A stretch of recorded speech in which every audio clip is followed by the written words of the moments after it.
Trying to go live. Huh? Trying to go live. Yeah. Hopefully the scoreboard. Hopefully this computer does not crash because I'm running a scoreboard and the live streaming software and the software for this, and it's only the MacBook Air. Yeah.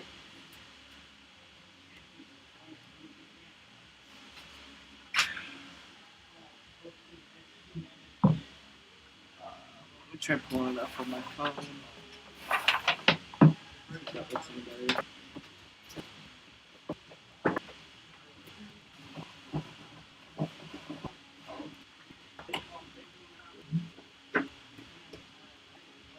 Should be live.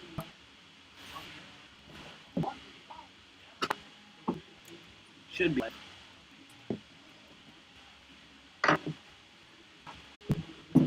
Ideally, I'd love to go through a mixer, but that just means another piece of equipment all around. Yeah. I think in that we're gonna have the mixer. That would be better. A lot of times they can't hear it for stuff.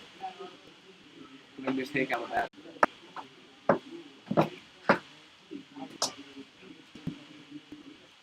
Please let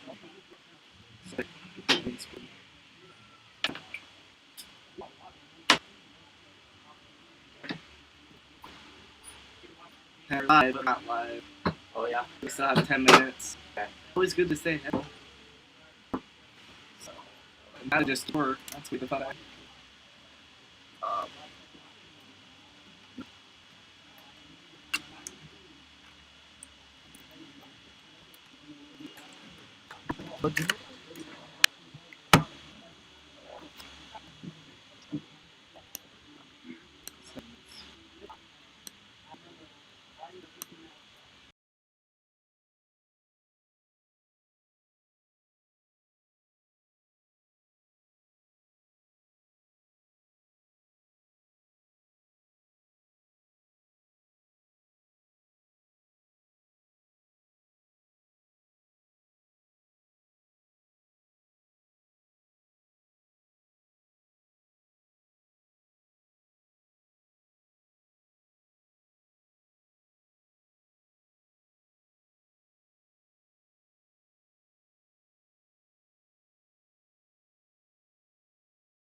I know. Because I get tired of blowing around all over the place. Well, true.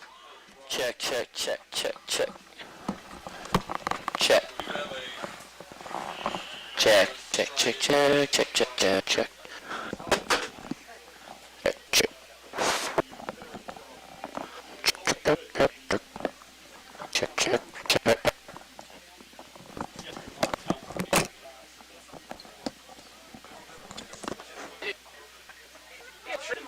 Oh my gosh, Mr. Hart.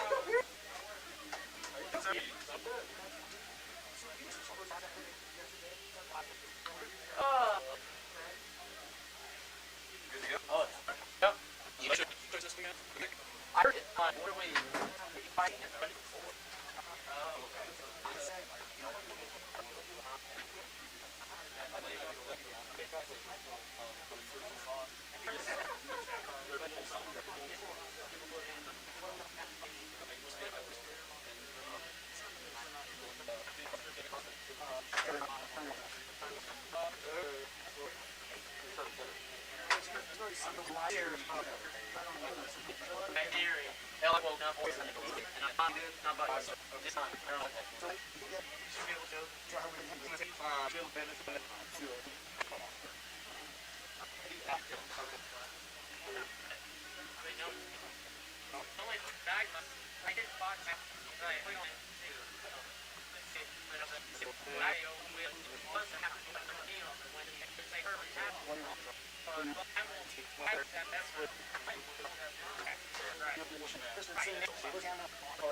Oh.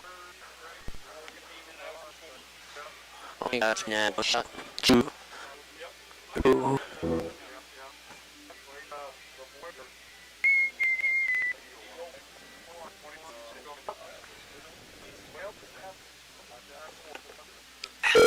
Oh. Hello, good sir. Are you? Are you man? Huh? Yeah. Funny. I'm been in Benton, so. You're right in? Yeah. Governor County. Well, yeah, so you know you'd be See, like to try game. I'm on board. Yeah. yeah. Disease. He's not. But we tried to because the town ain't Government helps members. They split it. not it. For 2 miles. I don't remember. You know, it's I think you'll see it. If you have that No, that's mine. No. time like usual. Yeah. Yeah. That's fine. Hold on. What the scene then, man? Where you sick by? So yeah, why don't we do that? And I mean, my with if we got it, but do it myself. Yeah. And I might have to head over pretty quickly. I'm just gonna break. To head up. Yeah. All you have to do. Yeah, we'll go with it, but then maybe. Okay, that's all. I'll go in. Try not to flip. Thank you. Yep.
playing, but for the most part has been able to play, most of the schedule that was predetermined. The only difference for the Bison were instead of taking on the Seeger Patriots, they went down to Sheridan High School and played an incredibly tough Sheridan Blackhawk team. So, with the events that are getting ready to take place, a special night tonight, Mr. Tristan Martinez singing the national anthem, and we may come back to that, but we will take a break. We'll take both breaks together and be back with Benton Central football. You're listening to the Game of the Week on 98 Gold, WIBN.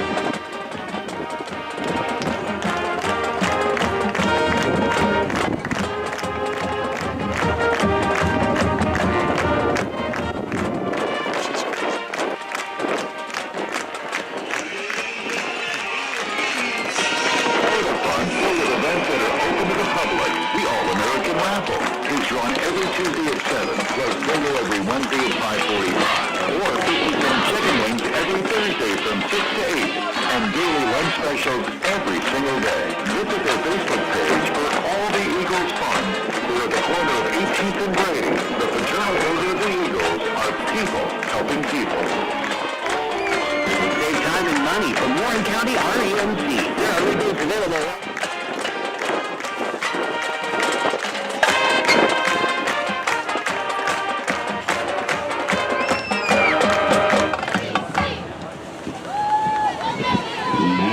Presented by Benton Central senior Tristan Martinez. Everyone please rise and remove your hats for playing our national anthem.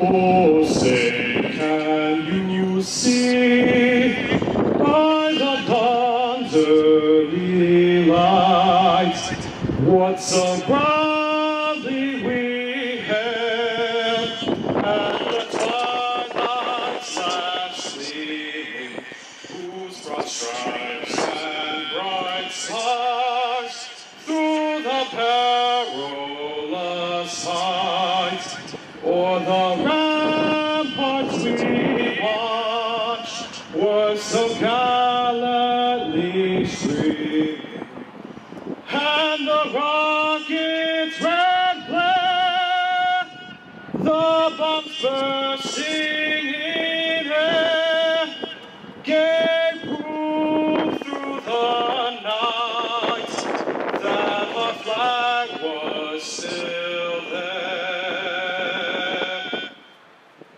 Oh, say does that star-spangled banner yet wave o'er the land of the free and the home of the brave?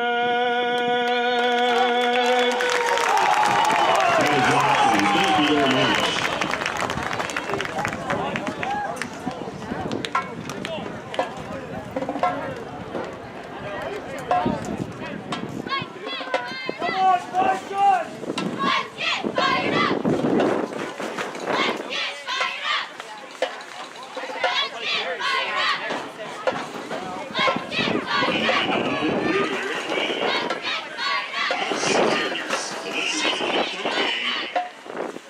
Lane is located at 110.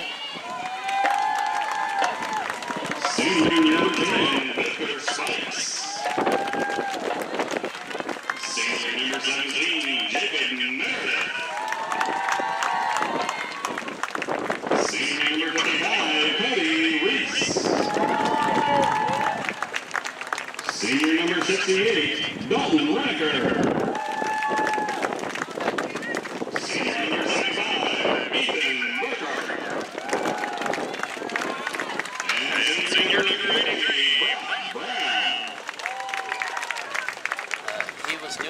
national anthem in class, and so exciting to have students at Benton Central doing the national anthem.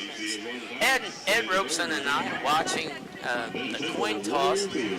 Central Catholic won the coin toss, deferred, and so Benton Central will take the opening kickoff. Central Catholic in their shiny silver helmets with white tops, white pants. Benton Central in their green tops, green pants, green helmets. So we're ready to go. A beautiful evening for the fans. They're not really the players necessarily. A little warm. You don't expect it to be this warm in October for a ball game. So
Short 3 brings up 2nd and 7 from the 33-yard line. And we've talked about this throughout the year. It's important for Benton Central to stay on schedule down in distance, which they did here on the first play, getting about 3 yards, so that makes it a lot easier for the play caller. Wilkinson, shotgun formation, fakes the handoff, runs up the middle. He is tripped up. If he hadn't been tripped up, he would have gotten a lot more yardage. Tripped up, fell forward, but it's down to the 38-yard line, or up to the 38-yard line, creating a 3rd and 2.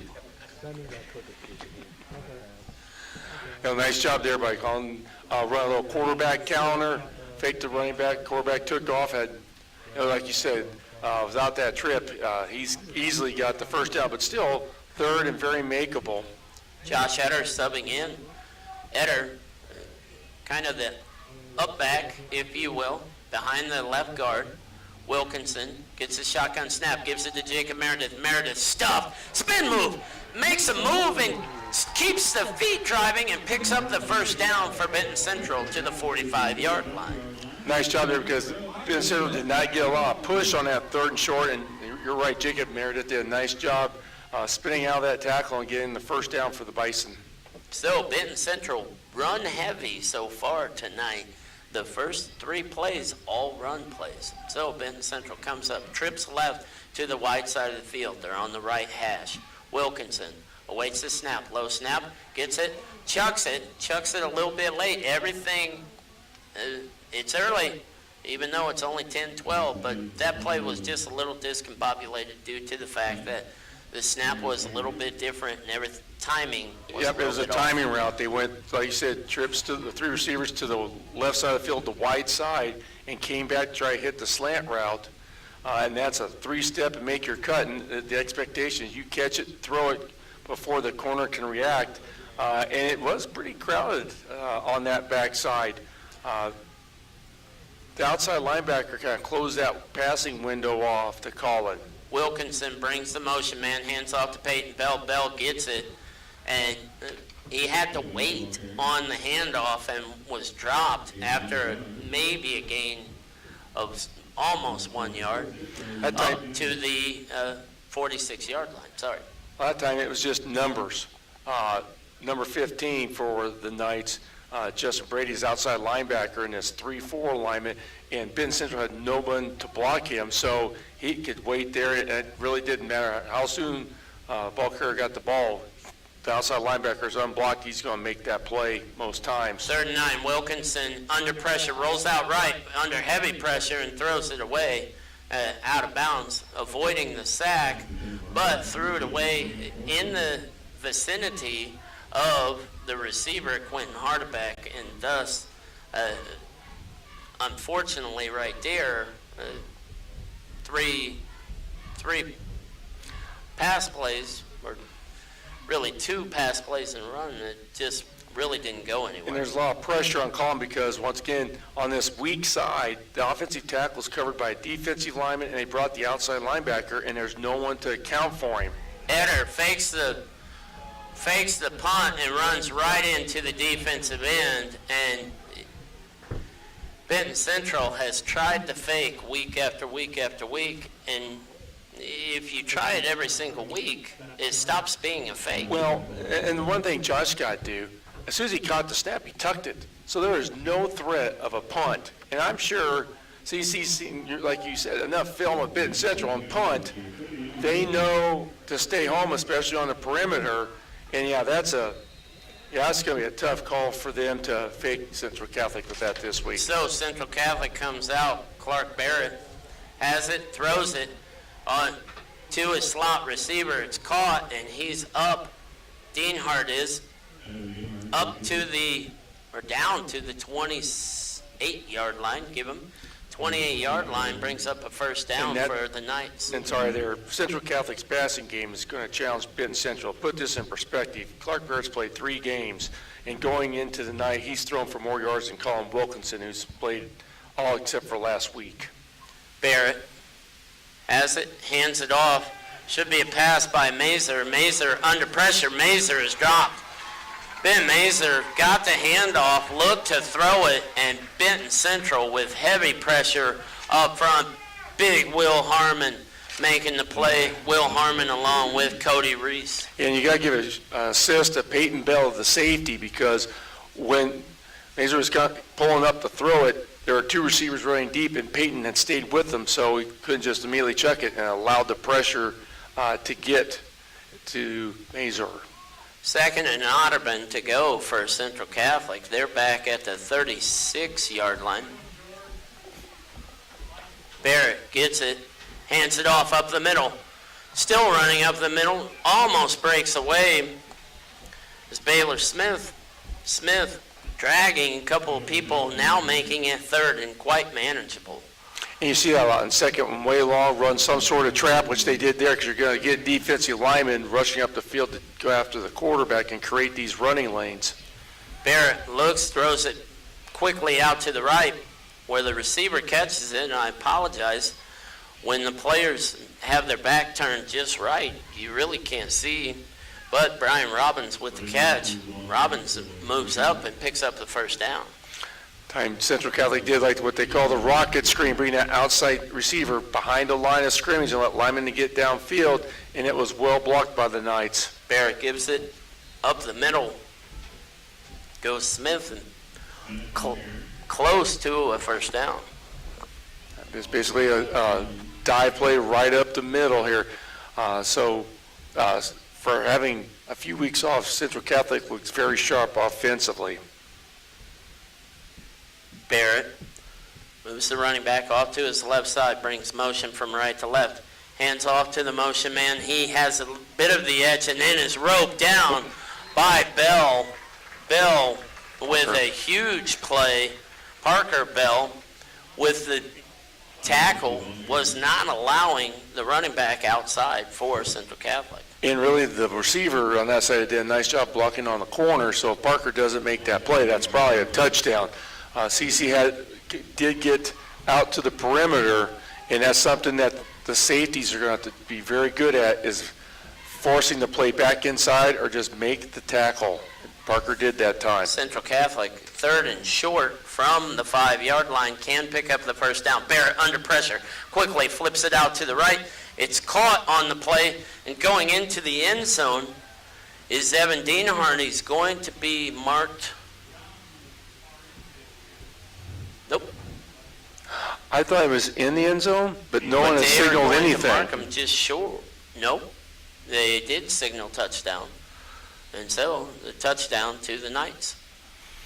That time they caught Benton Central in what we call man or zero coverage, where they're manned up on the receivers. They ran that rocket screen in a zero. If you can block the guy defending the receiver, you can make a big play. Snap back, kick is up, and it is good. And Central Catholic strikes first. 7-0 is our score with 6:45 to go, and the fake punt. Just unfortunate if you're Benton Central. A tough way to start. You want to try to get momentum. You want to try to get, something happening. But unfortunately, the risk and reward, well, the reward wasn't there, and the risk was mighty.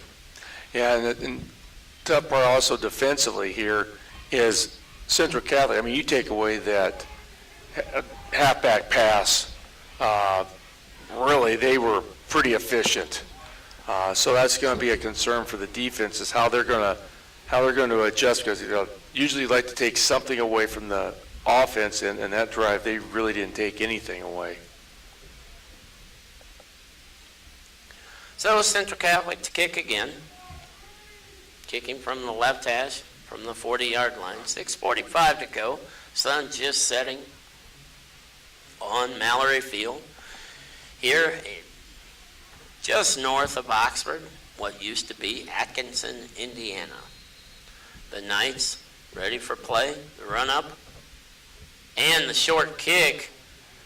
That's illegal. Actually an illegal play, not going to be called. You're not allowed to just drill a possible receiver. I don't understand. You put a rule in place for the safety of student athletes, and you fail as 5 people. Well, you have one guy on the sideline there not saying, okay, yeah, the contact was made before the ball went 10 yards, so that's an illegal block. But yeah, an official missed that one. So Central Catholic gets it back at the 48-yard line. The handoff up the middle goes to Smith. Smith brought down on the play. Peyton Bell on the tackle. Brings up second and probably 2 or 3. Central Catholic quickly up to the 41-yard line. Barrett in shotgun formation. Smith off to his right. Barrett has it, looks, still looking. Plenty of time, rolls out left. Under pressure, Barrett thinks about passing it, has it stripped away, but the ball bounces out of bounds. Eder brought him down. Barrett fumbled it forward. They're going to give him the fumble yardage, and it'll be enough for a Central Catholic first down. Yeah, a step away for Ben Central, and you were able to get a little pressure on, especially from the right defensive end. The problem was he came inside and let Barrett get to the outside, break contain, and was able to scramble. And you're right, with the ball being punched out, got a first down. Josh Eder did a great job of running him down, but unfortunately gives him the first down with the Smith gets it, goes up the middle. Smith drags Cody Reese for a little bit of yardage inside of the 30 to the 29-yard line, and here's Central Catholic driving again. And here's a tough part for Benton Central. We talked about in the BC offensive drive how the outside linebacker is unaccounted for. Right now they're not blocking the defensive ends because they are running up the field, thinking they got to get after the quarterback. Barrett throws the screen, but it's read beautifully by Benton Central, and loss of yardage there. Great play on the play by Christian Mendoza. Just Central Catholic had some blockers out there, but Benton Central defense ready for that screen. That rocket screen that time didn't work. They've ran a bunch of them here early, so Ben Central's quick to recognize the play, and like you said, Christian Mendoza went in between a couple offensive linemen and made a big play for Benton Central to force a third down. 3rd and 5. Jacob Meredith sent off of the field due to a headband kind of leaking out of his helmet. Barrett has it quickly over to Deanhart, and Deanhart is brought down immediately by Seth Plummer for no real gain on the play. Brings up 4th down and 5 for Central Catholic. And the way Central Catholic spreads people out and throws it so much, they're forcing the defense to have to tackle in space, and give credit to Seth Plummer. That was an excellent tackle. Plummer with the stop, bringing up 4th and 5, 4:34 to go. Benton Central needing the stop, trips right. Central Catholic is in, trips right. Smith has it. Smith up the middle, starts to run through a tackle. Josh Eder has him, but brings him down right at the yardage needed for the first down. We'll see where the spot is.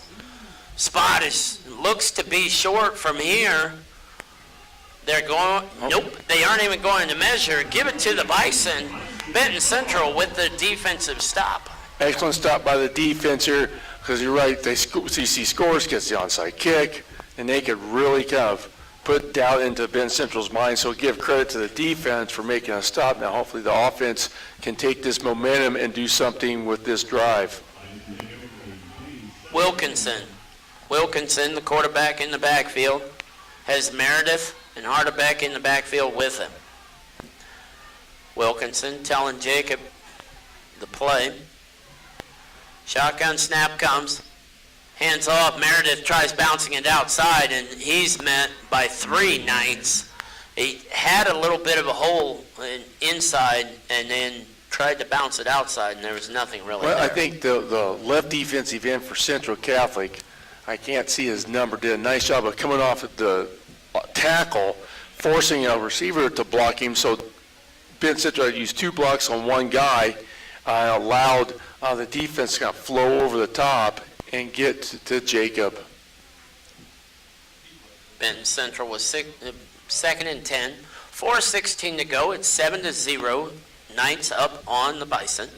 Wilkinson gets the snap. Looks left. Flushed out to the left. Tucks it. Throws it down. Peyton Bell wide open. Bell catches it. Bell is going to the house with the score. Bell got beyond the defensive backs. The defensive backs came up thinking that the quarterback was going to go and run beyond the line of scrimmage, and just a quick pitch and catch, and Bell runs down the sideline to make it 7-6. Excellent job by Colin Wilkinson, because the pressure got to him. He was forced to step up, and you could see the corner and safety rolling up towards him, and how Colin found Peyton Bell on the sideline, I don't know, but Colin did a great job seeing it. It was a really easy, 8-yard pass, but Peyton was behind everybody and turned on the jets, and there was nobody going to catch him. So excellent job by Colin Wilkinson and Peyton Bell here to get the Bison on the scoreboard. The Bison score with 4 minutes to go here in the first quarter. Snap back, hold down, kick is blocked. Kick is no good. So 7-6 is our score, and we will take our first break. You're listening to Benton Central Football on 98 Gold WIBN.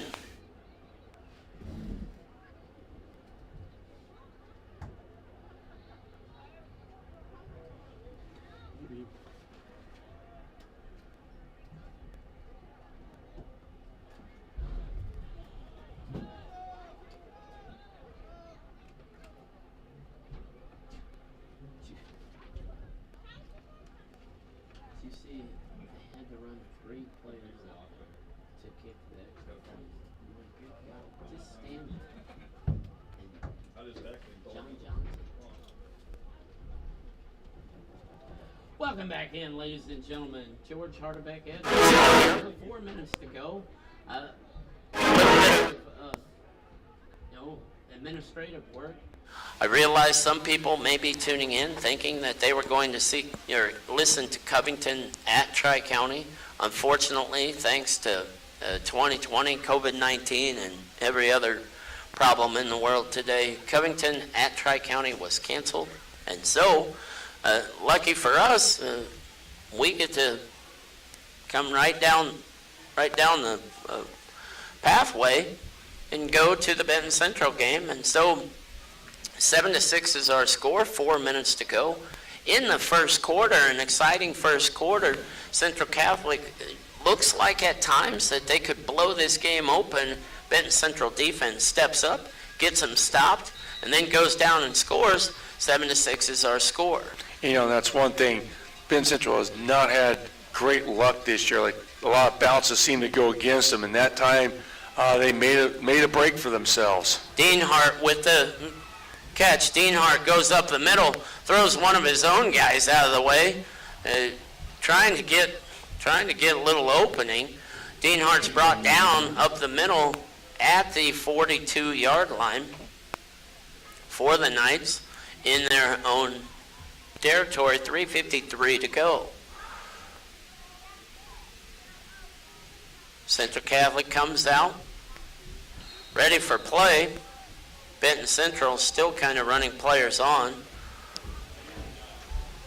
Barrett moves Smith off to his left. Wide side of the field is the left side. Barrett looks, throws it to the Deanhart, the slot receiver. The tackle's missed. Deanhart gets a block. Deanhart going down the sideline. Deanhart bumped out of bounds. There will be a penalty on the block, and probably going to be targeting. Yeah, this is a 21st century call here. Number 31 for Central Catholic came back to set a block to spring Deanhart, but it was kind of a blindside block, which, yes, back in the day, everybody be cheering, but today it's a penalty. They're going to call the block in the back there and move it back. So, a nice play for Central Catholic, but moving back to the 39-yard line, bringing up the kind of interesting 1st and 11. So, I wonder if Bill Walsh had a play call for 1st and 11, because he's the one that started this whole scripting your play calls and all of this, and he may have had one. 2 receivers to the right, 2 to the left. Barrett running back off to his right. Barrett catches it, rolls out right, throws it off the hands of the receiver. Barrett's an interesting quarterback. He sure doesn't have happy feet. He catches it and stands and looks like he's bored back there. Oh, hey, I've got the ball. Yeah, I'll throw it here, I'll throw it there. Definitely not Patrick Mahomes style. Yeah, he's very calm in the pocket. And if you're Benton Central, I think you got to try to disrupt that calmness. Barrett has it, looks, throws it to Deanhart. Deanhart running away from the defense, runs down the sideline and is brought down inside of the 44 Benton Central, brought down by Jacob Meredith, who was trying to stay man-to-man coverage with him and just couldn't. Yeah, I think that time Central Catholic ran a little crossing route, a little shallow cross, maybe about 2 yards downfield, but ran Deanhart across the field, and they forced the linebackers to jump that route. And Meredith has a hard time with Deanhart when Deanhart's got a full head of speed. Benton Central brings the rush. Smith gets it. Smith catches it in the backfield and is tripped up trying to get around the left side. He's tripped up by Parker Bell, and Central Catholic actually loses a yard on the screen. The front 4 for Benton Central got through easy, but credit to the other 7 guys for the Bison. Especially Parker Bell diagnosing that and coming up, making a big play there for Benton Central. And now Benton Central jumps offside. Just a little impatience.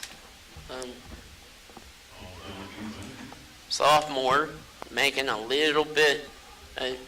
Realistically, this is, since Delphi, this is the first game Benton Central has even been in at this point in the game. Barrett on the left hash gets it, right? Smith for a bit, keeps it, and then it's dropped right away for a little gain up to the 34-yard line. Excellent game planning by Benton Central. It was a zone read where Barrett was going to read the defensive end. He's going to hand it off to the running back or run up the middle, and Benton Central has chosen to let Barrett run the ball because that's not his forte, and force him to run up the middle, and they tackle him for a short gain. 2 receivers to the left, 2 to the right. Barrett in shotgun formation gets it, looks left, under pressure, rolls right, throws it behind Deanhart, incomplete. Deanhart had some open space, but just threw it right behind him. Minute 45 to go, 7-6 is our score, and Benton Central trying to stop them again on fourth down. And that time, Benton Central brought pressure off Barrett's left side and forced him to get a little happy feet, and I think that affected his accuracy. Barrett brings Smith off to his right. Two receivers to the left, to the right. He looks left, throws left. It's caught on the play by Dean Hart. Dean Hart's driven out of bounds, but not until he picks up a huge first down for the Knights. And that's a tough one for Benton Central. It's 4th and 5, and you want to make those short routes difficult for the offense, but it was just a simple pitch and catch there for the out route. Barrett brings his team quickly to the line. Has the snap, hands it off to Smith. Smith dances outside, runs through a Parker Bell tackle and runs over a Benton Central defender and picks up another first down. Justin Tucker on the tackle. That nice little jump cut by the running back to find that open space on his left side and gets Central Catholic into the red zone. Central Catholic at the 11-yard line, driving again. Barrett with the snap, looks right, throws right. It's caught on the play by Hardebeck. Hardebeck makes a move. Hardebeck almost gets into the end zone. Alex Hardebeck, the freshman. Tough play for Benton Central because they read that screen well. The safety came up and should have had a tackle for loss, but he missed the tackle, and it's a 9-yard gain for Central Catholic. Central Catholic can pick up the first down at the 1-yard line. They're at the 2. Smith gets it. Smith up the middle. Smith in for the touchdown. And just that, we could have driven my truck through with that hole. We could have put your truck in neutral and pushed it through that hole. Yeah, it almost looked like they caught Benton Central almost like looping outside and come in there. And I know that inside the 5-yard line, you don't loop a 4-man front and create that seam. You want to force them to go sideline to sideline. So miscommunication possibly by the Bison defensively. Snap is up. Hold is down, and kick is up, and it is good, making it 14-6 with 48 seconds to go. And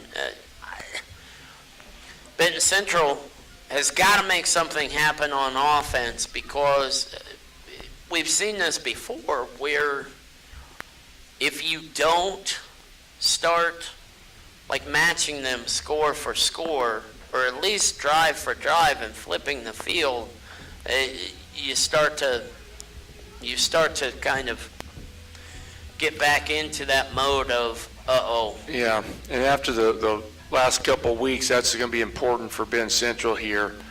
They got the big touchdown pass to Bell, make it a 1-point game. And they had their opportunity on that 4th and 5, didn't get it, and then, of course, Central Catholic scored. So you're right here. They've got to do something. They've got to figure something out here. And they should have confidence, at least offensively. They scored the last time they had the ball. But, yeah, you start thinking this has got the feel of it.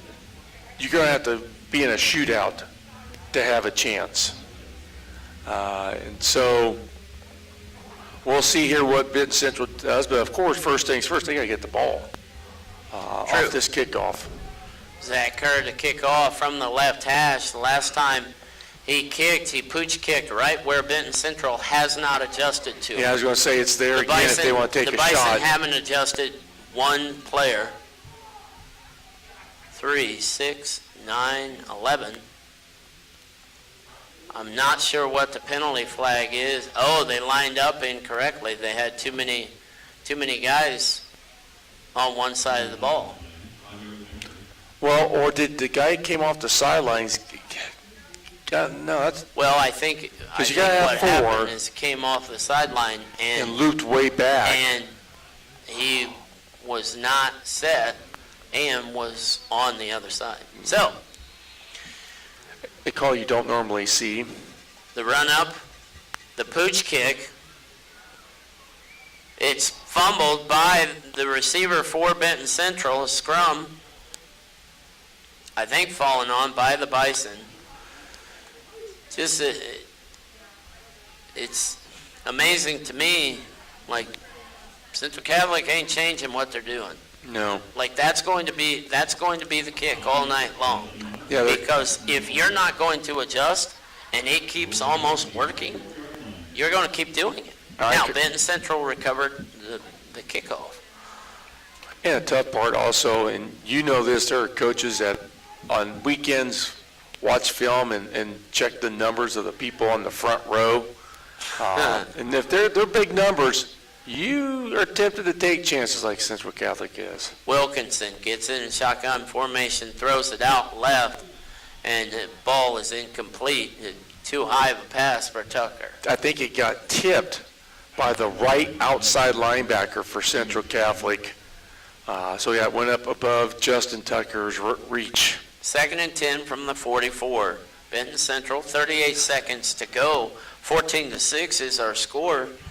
And Benton Central had a real nice opening 3 plays and now have completely gotten away from running the ball. Now go back to a formation that looks to be possibly a run. Wilkinson gets it, fakes it, rolls out right, under heavy pressure, gets outside, away from the pressure, throws it way down the field and incomplete. Had a receiver, but there is a penalty flag. I'm going to struggle with this one. It's a legal block on Christian Mendoza, and it was one of those, the quarterback scrambled to the quarterback's right. Here comes a defensive lineman, and the offensive lineman just stuck his shoulder pad in him. That one's a tough one. I mean, the offensive lineman getting after and protecting his quarterback. Yeah, that's, I mean, not just as a Benton Central fan here, but as a football person, that's bad. So, 3rd and 10, 31 seconds to go. Benton Central, 2 receivers to the left, 2 to the right. Wilkinson in shotgun formation has Meredith off to his right. Brings Plummer in motion. Plummer runs across, throws deep, had Bell open, but just, Hardebeck, it was Hardebeck. Bell and Hardebeck look very similar to each other, but Wilkinson just kind of, he never set his feet. He just kind of threw it And he had him.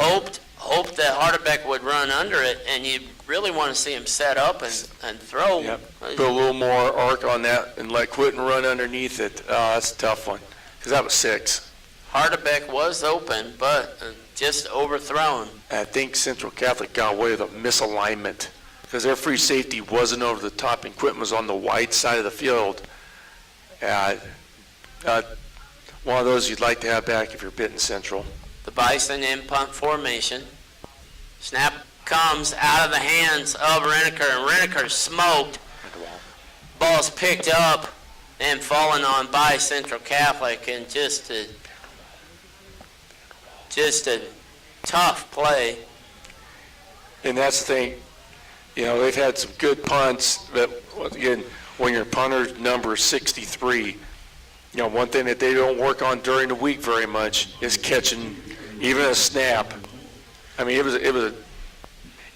had some juice on it, but it wasn't like shot out of a cannon, but just a tough break for Benton Central. So they've got to hold on here, or we're kind of getting close to that potential avalanche.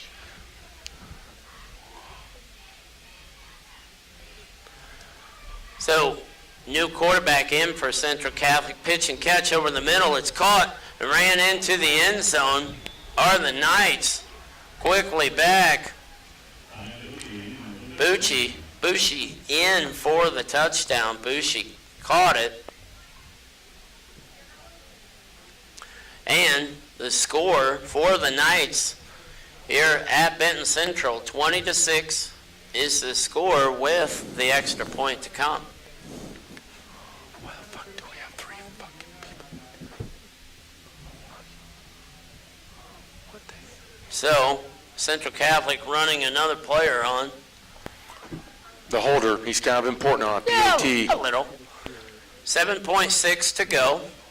20-6 your score. Snap comes, hold down, kick is up, and it is good.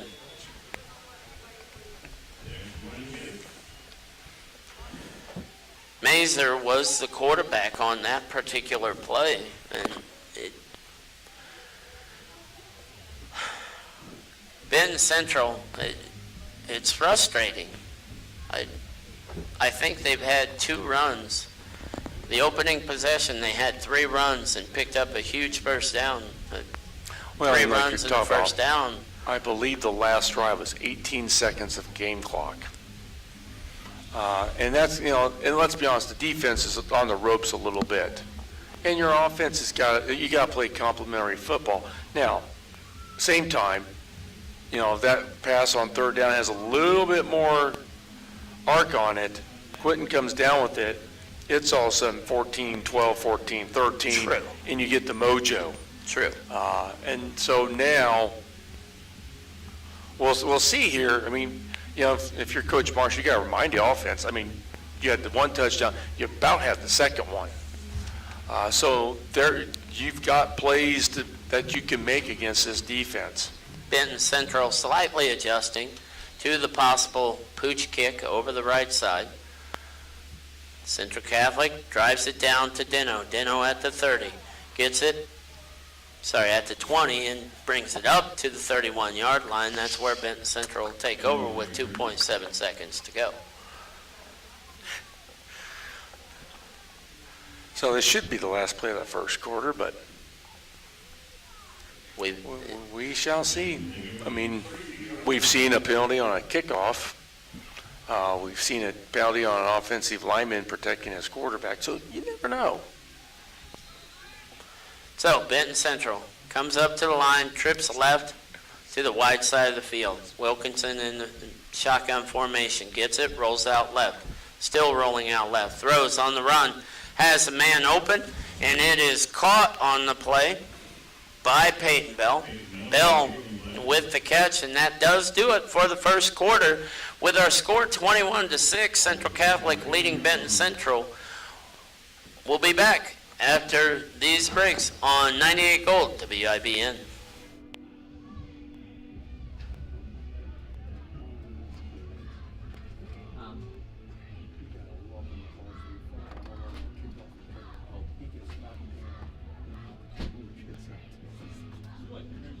I saw that, and that was happening right there. Dude, I can't see the numbers. I look, and it's like 53, 63, 103. I'm not here, somebody else is running, this case exact. Yeah, I didn't even see that. I looked over there, I was getting ready to start playing music, and it was like, having the screensaver on, I'm like, yeah.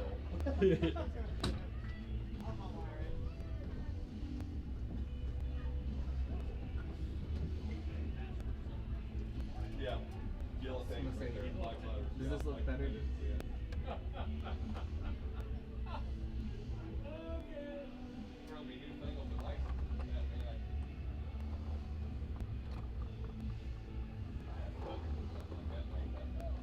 And we're back, ladies and gentlemen. George Harderbeck, Ed Rover, here at Benton Central High School in Mallory Field, where the score is 21-6 to start the second quarter. Central Catholic will have the ball. And for the live streams.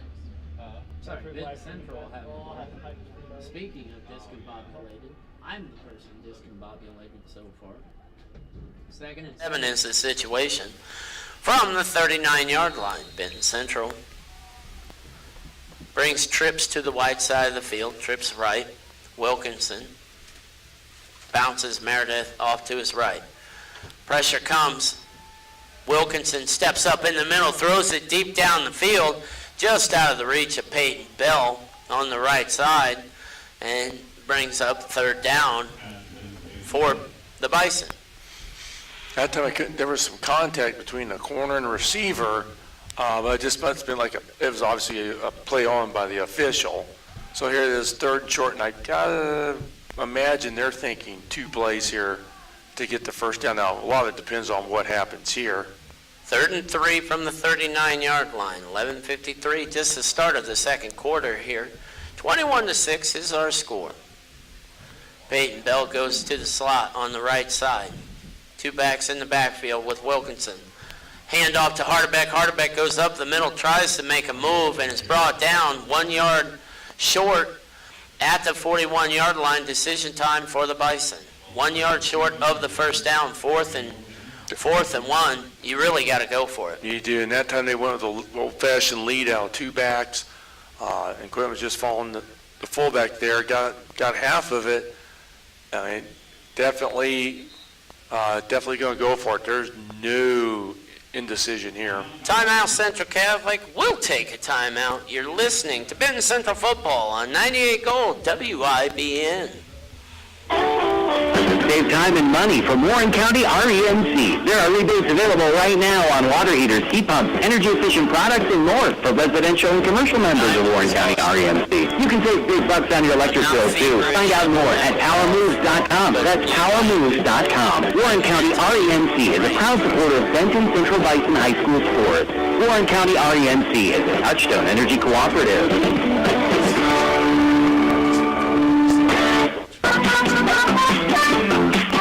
We're back, ladies and gentlemen. George Hardebeck, Ed Rosen. We definitely want to thank Dan Meyer and all of the administrative staff here. Corey Robb, Mr. Wittenauer, the superintendent, all the people that helped, allowed us to come in to the game. On short notice. True. About as short as you can get. Ben Moore, our game is being simulcast or live streamed. So live streamed through the Benton Central Athletics YouTube. So again, we're doing a game. Our voices are going across. Wilkinson steps up under center. Wilkinson drops the ball. He tries to get out to the right side. We'll see. It'll depend on where the spot is. They're giving him a very favorable spot. We'll see. Wilkinson dropped it, picked it up, tried to scoot out the right side. We're going to have a measurement. I can almost guarantee that. Yep. Hey, this is a tough thing. You go gun, you go gun, you go gun. Then you go under center in a high-pressure situation, and that's what happens. More times than not, that snap is not going to be clean. And the bad part is when you go under center and you're a gun team, everybody and their mom knows what's coming. But it looks like Benton Central got enough push. I think they've got it. First down, Benton Central. Not by much, but you don't need much. That's right. First down is first down, no matter whether you have it by a yard or an inch. And so a gigantic first down for the Bison, and let's see if Benton Central goes back to the running game. Obviously, Benton Central can pick up yardage on the run. Trips left. Wilkinson moves Meredith off to his left. Wilkinson to throw again. Wilkinson throws. It's caught by Plummer. Plummer drilled, but picks up a nice chunk of yardage. Almost 10 yards, but they'll give him 9. He'll be just short of the first down. Boy, he threw that in a tight window, and to Collins' credit, he stepped into it, and there was some zip on that pass. And so Wilkinson quickly up. Wilkinson gives it to Meredith. Meredith jumps out to the left side. Meredith dragging people down through the 35-yard line up to down to the 34-yard line. A big first down for Benton Central. Benton Central wanting it all over again. Quickly up to the line. Trips right is the formation. Wilkinson from the left hash gets it. Hands it off to Meredith. Meredith met by a host of Knights and only picks up a couple of yards, and Benton Central going to that running game. Still keeping them on schedule as far as down and distance. Keeping the clock running, getting some yards, protecting that defense. Wilkinson throws it to the slot receiver, little bit low, unable to come in with it was Quentin Hardebeck. Brings up a third down, and now really a long 8, short 9, if A you little will. different than the last third down situation. That time, Colin tried to just flick it to that receiver. It's basically a read. They're reading that linebacker. He came up hard to stop the run. That's why they tried to throw it to the slot receiver who was in the linebacker's vacated space. And it's just one of those, if Colin could have stepped in or gotten his elbow up to shoulder height on the release, it should have been third and short. Roll out to the right. It's Wilkinson. Wilkinson throws it high. It's incomplete. It's knocked away by the night defender.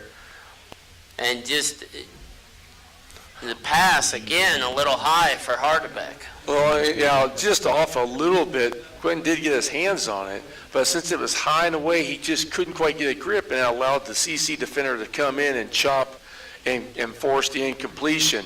And, that's a tough one because they would have been fourth and short again had he been able to complete that pass.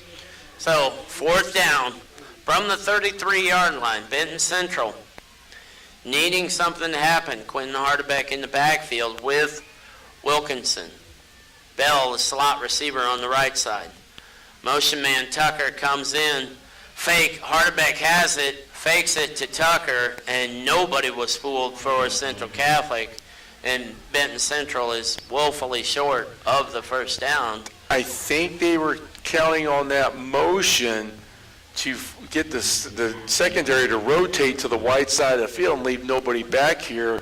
But Central Catholic did not chase as much, and the outside linebacker there was able to set the edge and allow the free safety to come up and make the stop and to create a turnover on downs. And if you're Central Catholic and the ball goes in Hardebeck's hands, you're going to pay attention to where Quentin is going. Barrett, back in.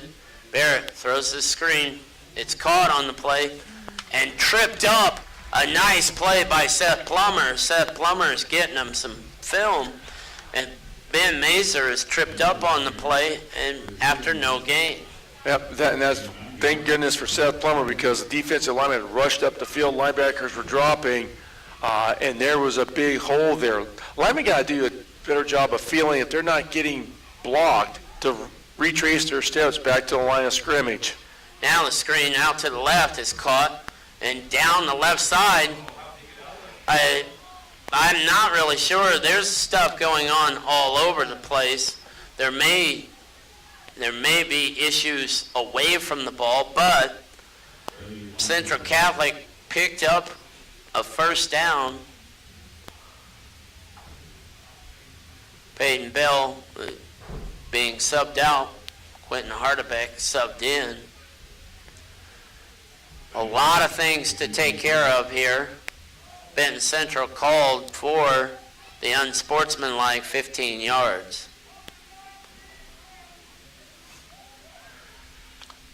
First down, Central Catholic down to the 35-yard line, and Benton Central losing a little bit of poise. Yep. It gets a little chippy with Benton Central Catholic, and that time Payton got a lot of face masks and took the helmet off the receiver, so that's going to be a call every time. So the handoff to Smith, and he's brought down by Llewellyn for no gain.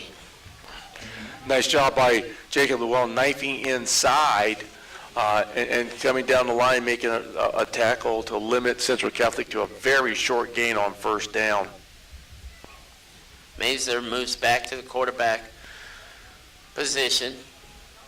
Shotgun formation. Moves Smith off to his right. He has it. Looks left. Rolls left. Throws on the run, and it is dropped on the play by the intended receiver, Bushi. And Bushi had enough. It would have had enough for the first down, but just it was in his breadbasket and fell away with 8:38 to go, and Central Catholic up 21-6. It was a big break for Benton Central because you're right. He ran like a dig route, which is about 10 yards straight up the field, and then comes across the middle of the field. And actually, Seth Plummer thought he was going to have an interception, and Bushi hopped right in front of him. And from Central Catholic perspective, should have had the completion.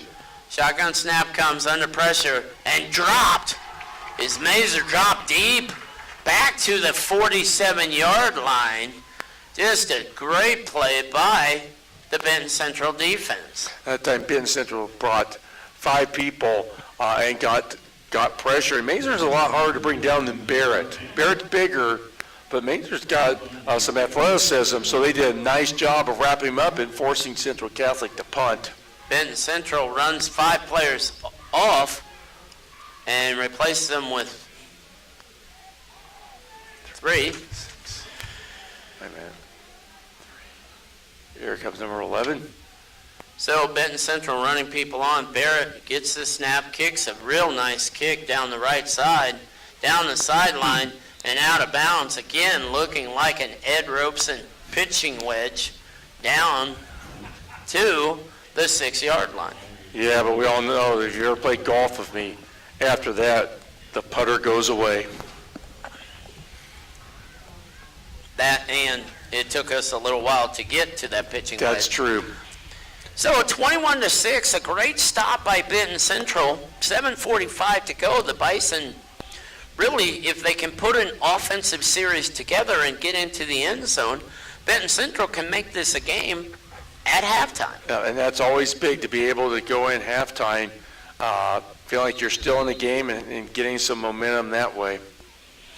So Benton Central at the 6-yard line.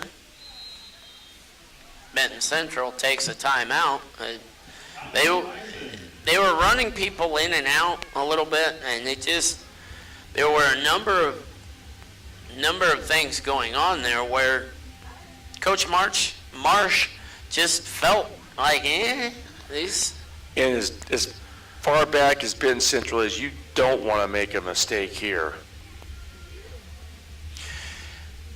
We will be with Benton Central. We'll be with the Bison the rest of the way home now. Obviously, again, not expecting to do tonight's ball game. Covington at Tri-County was canceled, and so WIBN, and we definitely want to thank Chris Locken and all the guys, Steve Toohey, etc. We want to thank all the people at Brothers Broadcasting that give us the opportunity to make an audible and adjust where we are.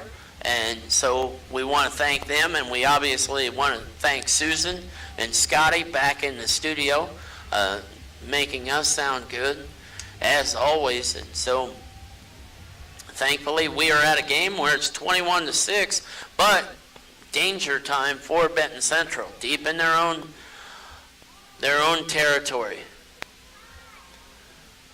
Snap comes. Wilkinson keeps it, goes out to the right side, gets around the corner, still running, dives forward for the first down. Great play to start for the Bison. Right, they went unbalanced formation to the right side. I thought the snap was going to hit the running back. But Collins able to make a fake and just use some athleticism there and get a first down and get them out of the shadow of the goalpost. So Benton Central, with a little bit of breathing room, up to the 19-yard line. Wilkinson gets the snap, hands it off. Bouncing out to the outside is Quentin Harderbeck. Harderbeck trying to make a move, almost gets away, but is tripped up at the 31-yard line. But first down, and Benton Central running the ball for the first down. That time, Central Catholic shifted to the unbalanced side, and there was nobody back here, and I should say there's nobody extra back here. Benton Central got helmet on helmet, and you do that for Quentin, he can make some things happen. Wilkinson gets it, hands it off to Harderbeck. Harderbeck trying to go around the right side. Stops, goes up the middle, and picks up about 5 yards. And on first down, you pick up 5 yards. You only need to do that twice to pick up the first down. That's one thing. They're in the offensive coordinator in the world that wouldn't take 2nd and 5. But once again here, they've gone to the unbalanced formation, and Central Catholic looks a little discombobulated in how to adjust this, which is kind of funny because this formation was ran by Kevin O'Shea for a long time. That was their hurry-up play. High snap. It's brought down by Peyton Bell. Peyton trying to get around the edge. he does get a little bit of the edge, and he will pick up enough for the Benton Central first down. Now, credit Benton Central. The Benton Central players helped up the Central Catholic defensive player and gave him a slap on the back and said, "Good job, young man." And so a little bit of sportsmanship there, as the commissioner always wants. Wilkinson in the shotgun, has a high snap, rolls out right, looks, throws it deep, incomplete. There is a penalty on the play.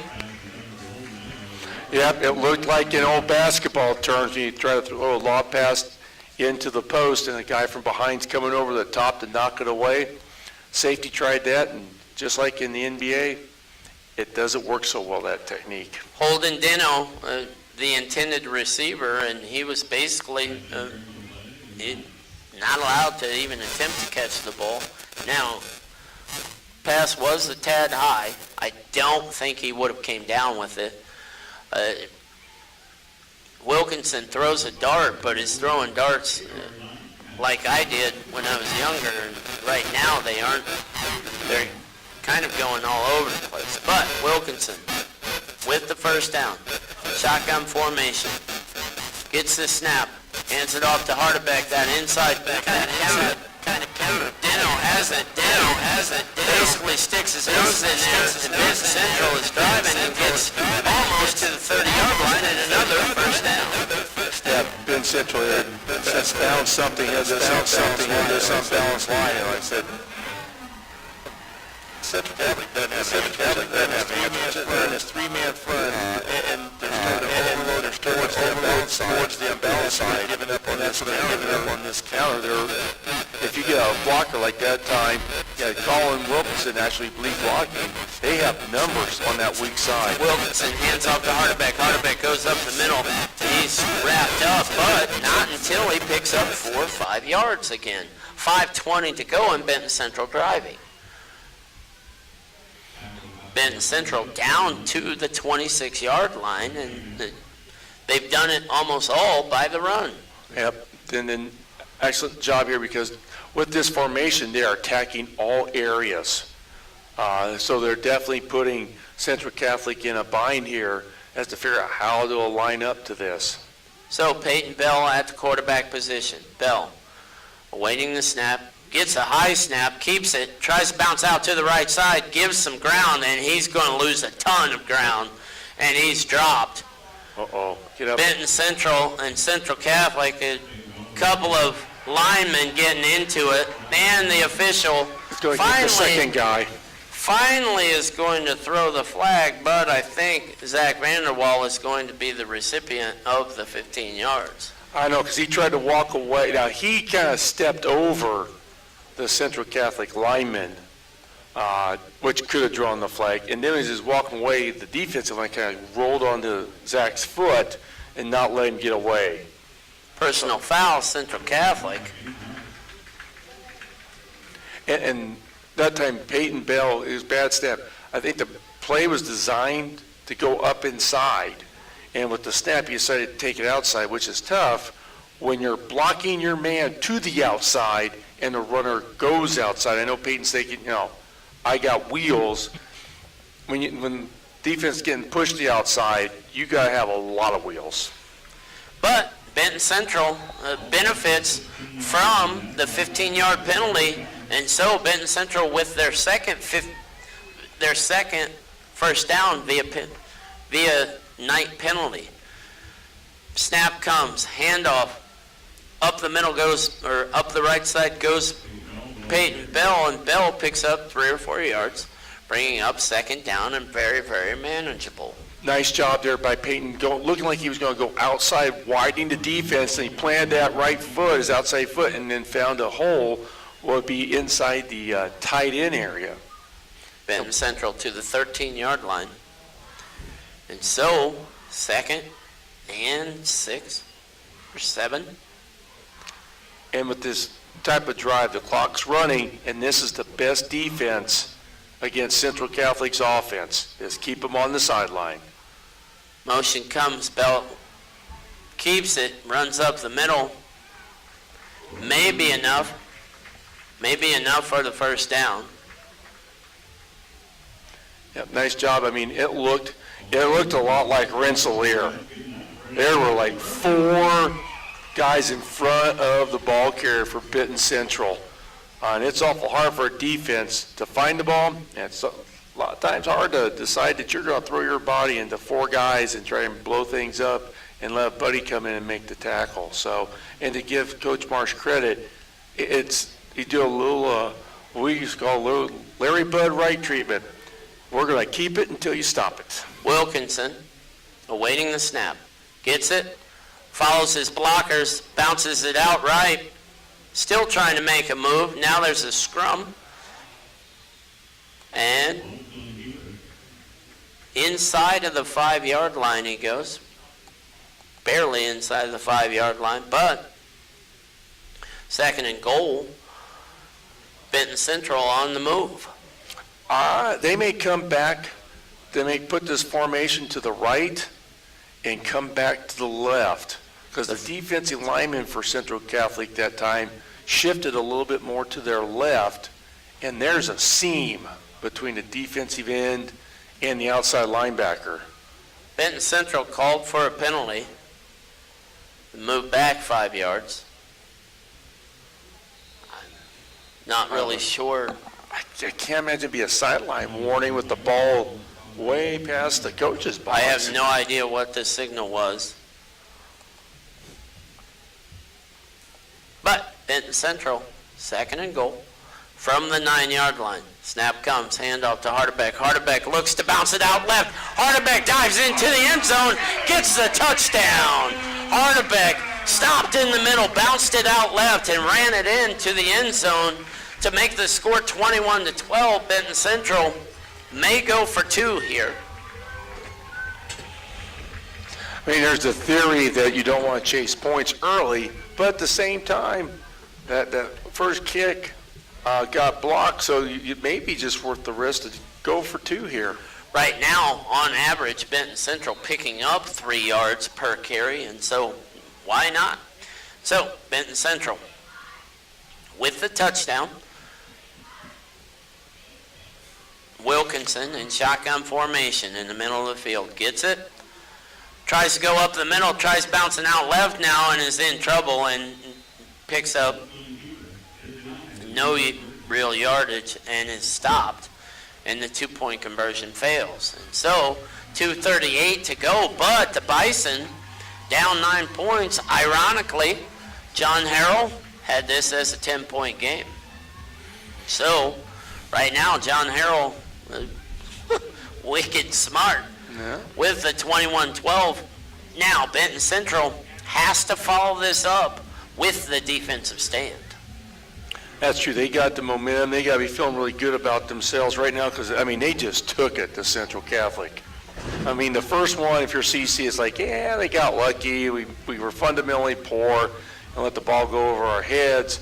That one, Benton Central just ran through them, and Central Catholic had no answer.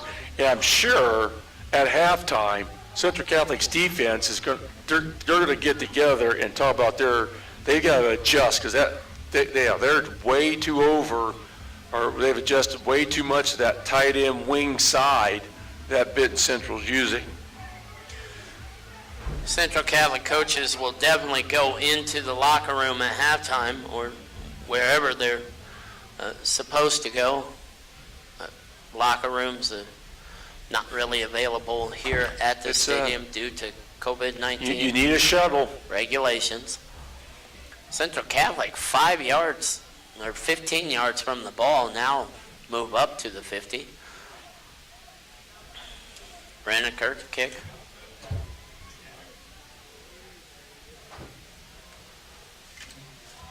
Benton Central may have been offside. They were. And the play is blown dead. It was clearly offside, and Benton Central moved back 5 yards, back to the 35-yard line. Yeah, that time he just got a little anxious, and he was a good step over before the ball was kicked. You got to be disciplined here. So Benton Central to kick off from the 35-yard line, 2:38. Just penalties that you can't have, on both sides. If you're Central Catholic, that previous drive, aided by two big penalties that went Benton Central's way, and Benton Central right here, you can't have penalties. The kick down the right side, field, nope, bounces. Finally picked up by Dienhart. Dienhart up to the left side. Dienhart dropped, but not until he gets up to about the 42, 43-yard line. I think it's Dienhart. I'll be honest, I just can't see the numbers very well.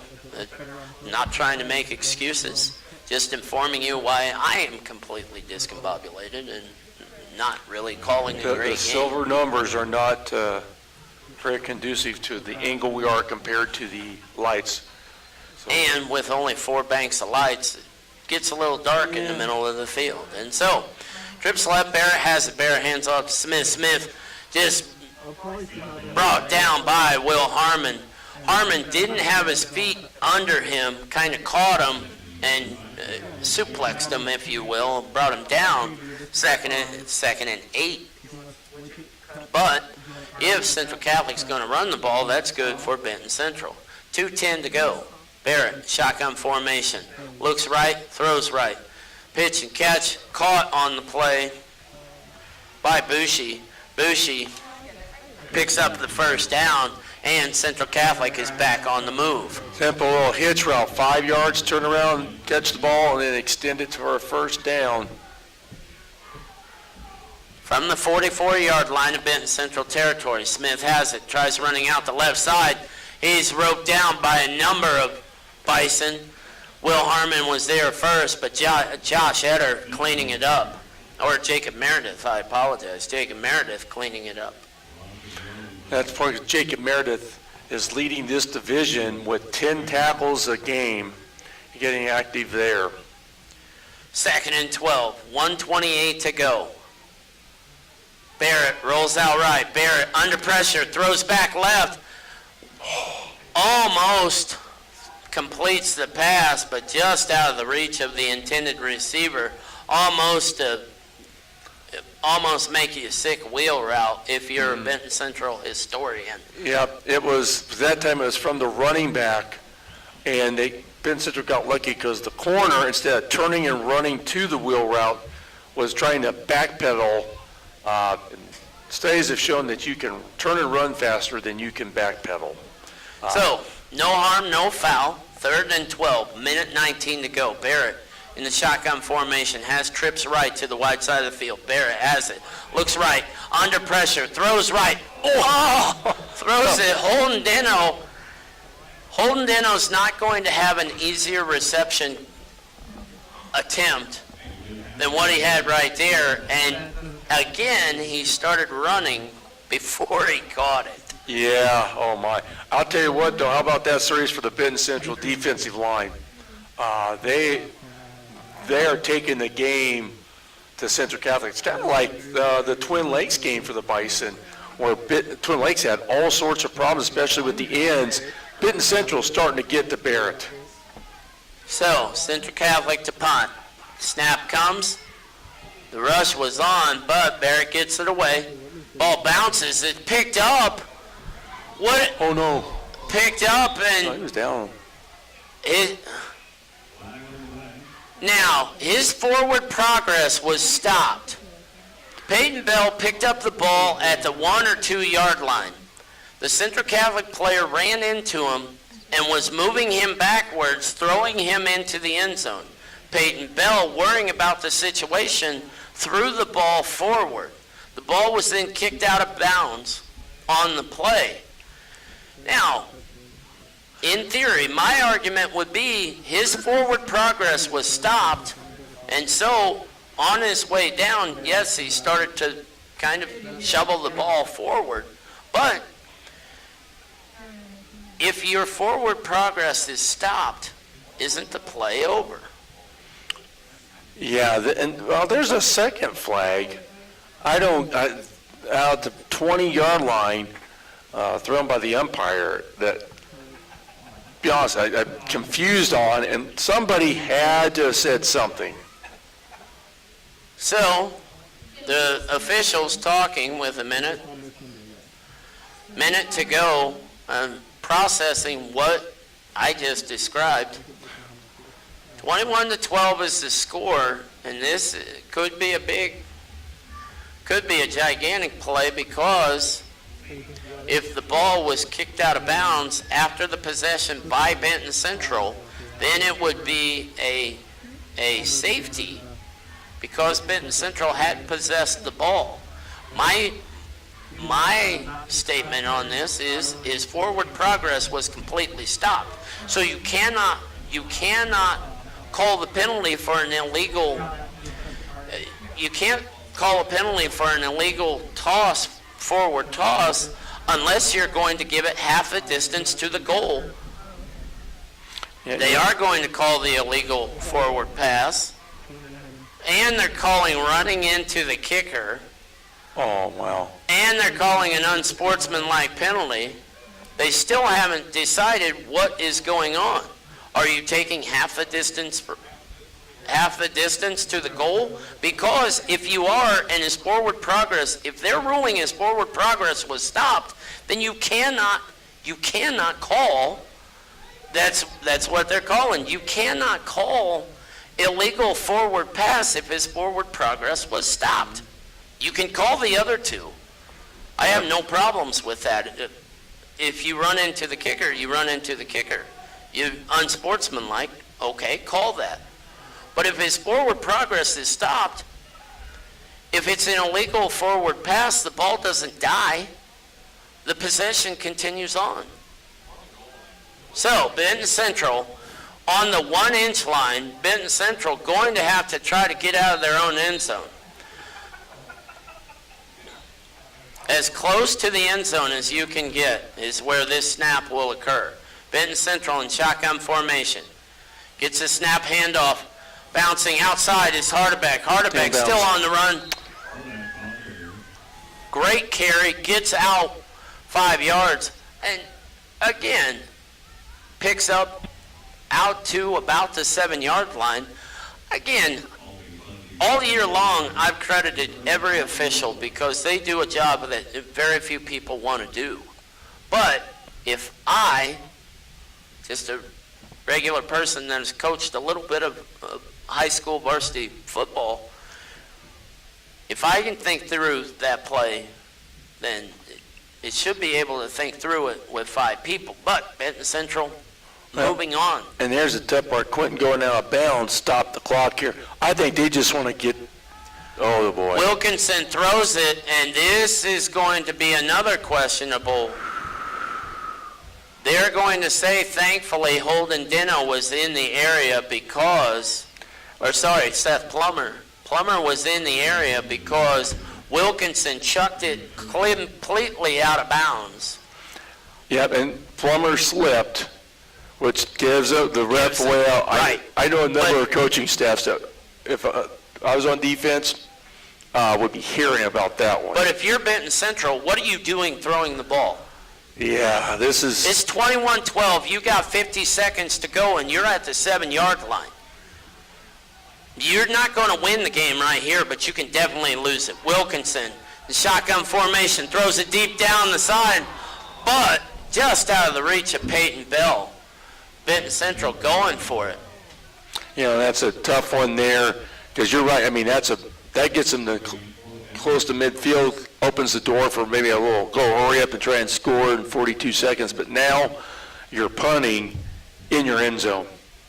And we've seen 2 punts by Benton Central, and neither one has gone well. Benton Central with their second 18-second possession of the night. And so the Bison to punt from their own end zone, header,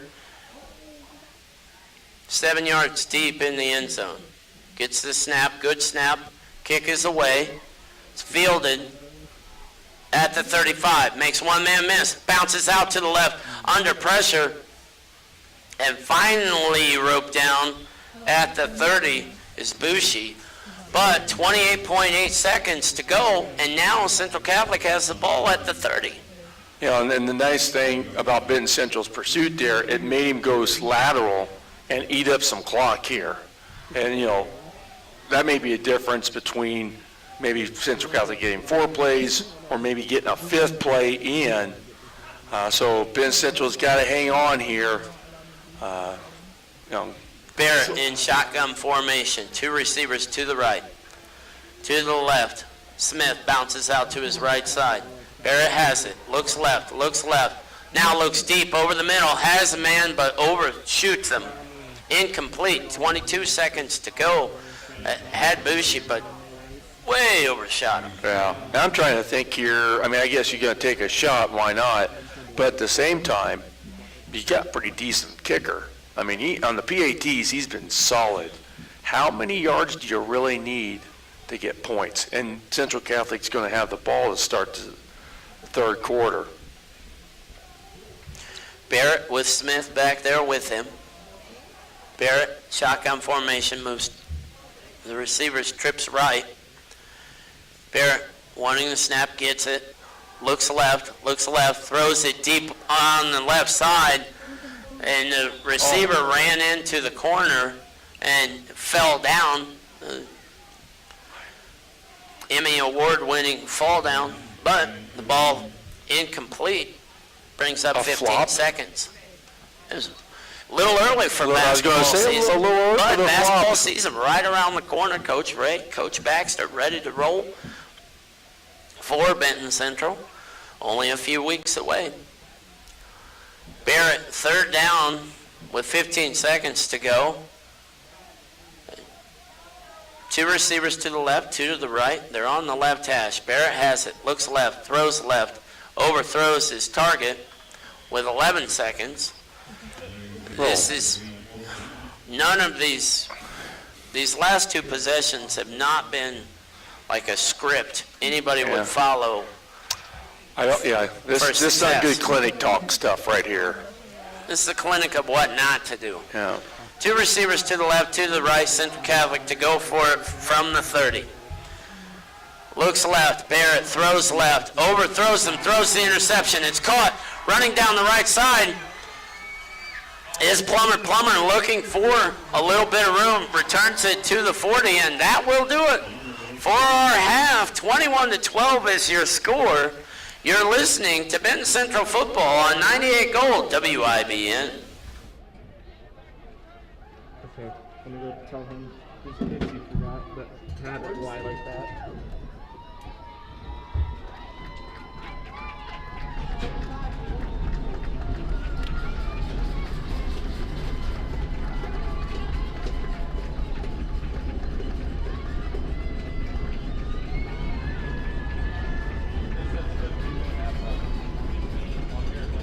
He's like laughing, smiling with the officials. Like,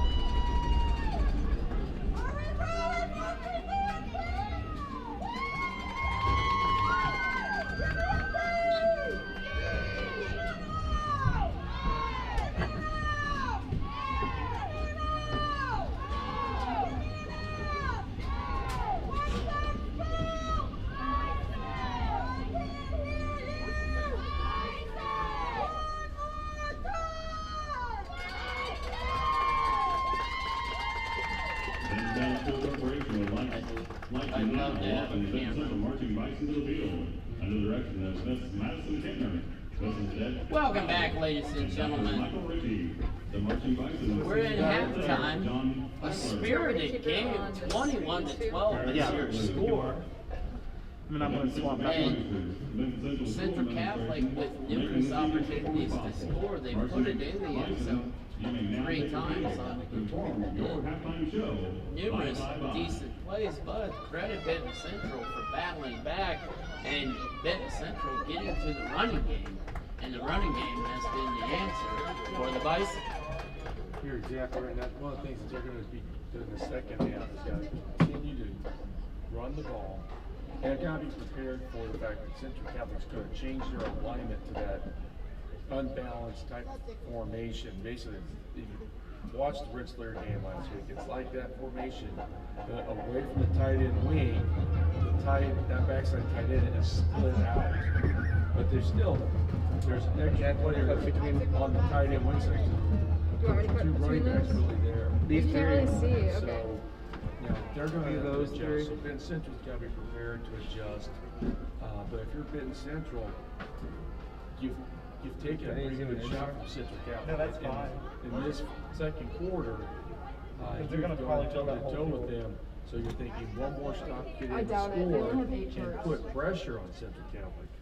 That's what happens when you're at Yeah. Gabby told me today that they had 8 charges. Benton Central is coming into tonight. They received the Yeah. information that they will play Knox at Benton Central But make sure you get sides too. in 2 weeks. That's depressing. More than likely, band the looks so Bison much smaller. Yeah. may or may not So many have people left. Northwestern. We'll see. Really depends on tonight's ball game. If the Bison can win, they'll move into 4th place in the division. So it could be quite interesting if you're Benton Central. So we will take our first timeout. You're listening to Benton Central football on 98 Gold WIBN. I should go up there and talk to him. You want to go? Go up. It's okay. He got it. What is this?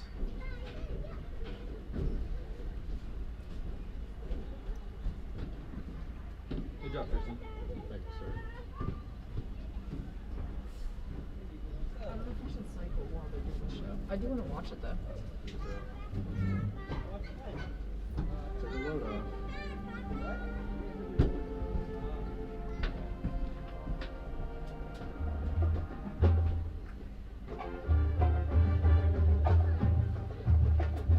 Should I cycle? I don't know if I should cycle.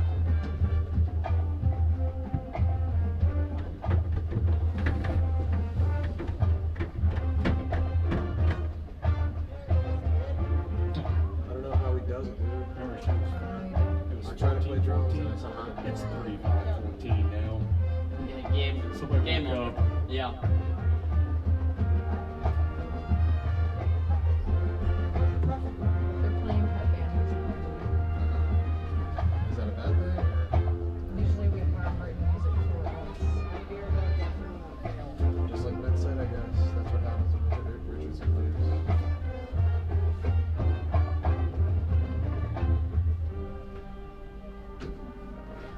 Thank you, sir. Good job, buddy.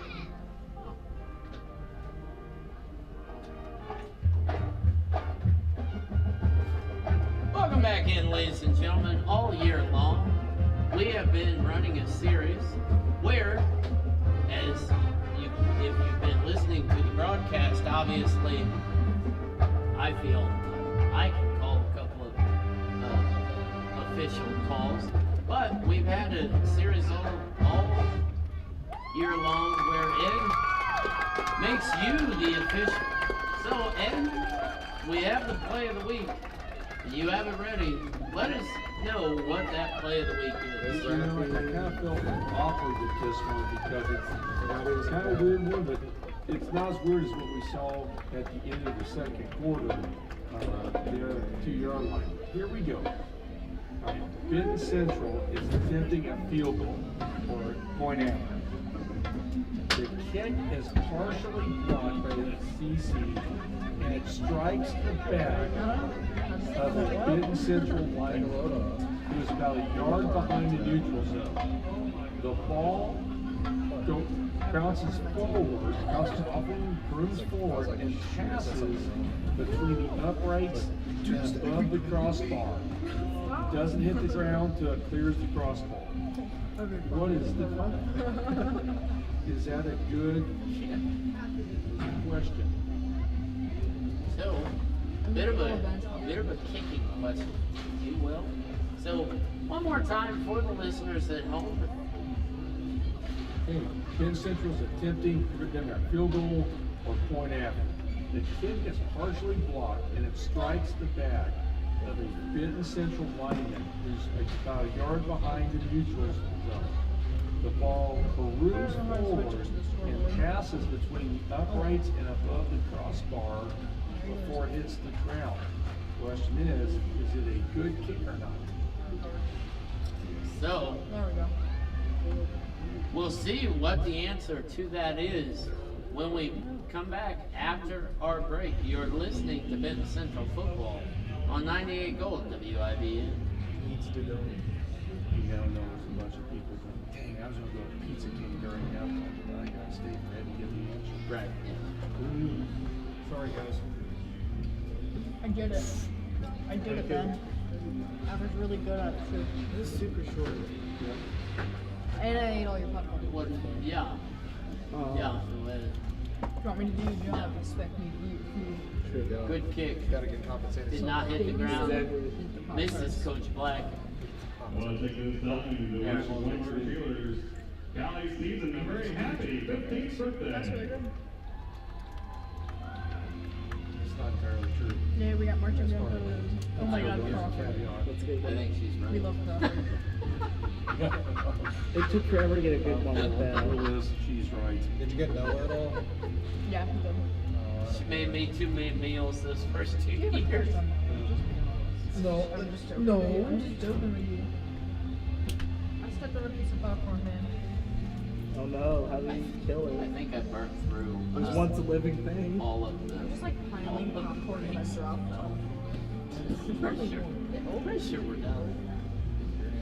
Because I took a break. No. I got one more halftime. Will you give me a cheeseburger? I would love you forever, Ben. Can I get me a cheeseburger? Do you have money? I do, but my mom won't repay me that. Oh, no. I only have brother. And welcome back in, ladies and gentlemen. George Hardebeck and Ed Robeson. And as we went to break, Ed posed the question. And so, Ed, what is the call? Otherwise I Okay, would. one last You want a time. free pass? Ben Central's attempting a field goal or point after. Just like Kick is partially blocked. It's And it 2020, strikes you the could back pass. of That will the work Ben towards- Central lineman who is about a yard behind the neutral zone. The ball moves forward and passes between the uprights and above the crossbar. The ruling is, the kick is good. The field goal would not be successful, or the point after would not be successful if the ball touches a Benton Central player beyond the expanded neutral zone. So if the guy got downfield 2 yards past I'll ask the Shutter neutral if he'll zone, do he got that. hit by the I'm ball. gonna go ask Mr. it Shutter would if be no he'll do good. So the key is he is Let me get a photo is of him behind with the the shot with the neutral lights zone. on. And so, With him in front of it. again, we want to I think thank that would be our an awesome loyal shot. listeners he's gonna be like, for tuning in. yeah, no. But making try it anyway. Another right call. Probably not. You know, the wives of football coaches are incredibly intelligent people, and this Among week, a lot of other positive attributes. absolutely, and this week, one of the wives of a former coach made the right call.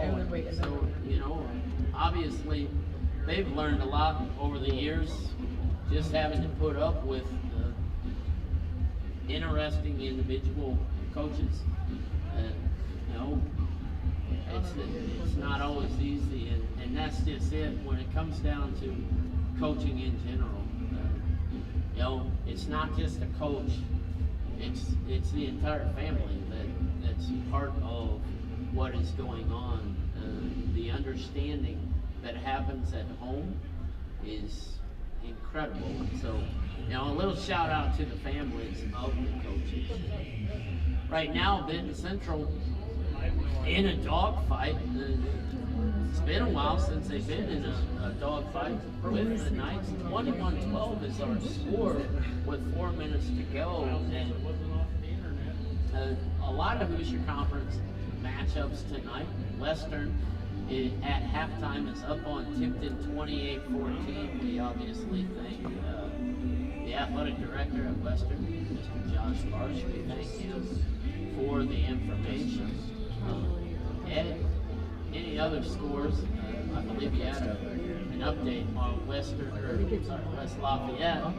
Lafayette and Twin Lakes.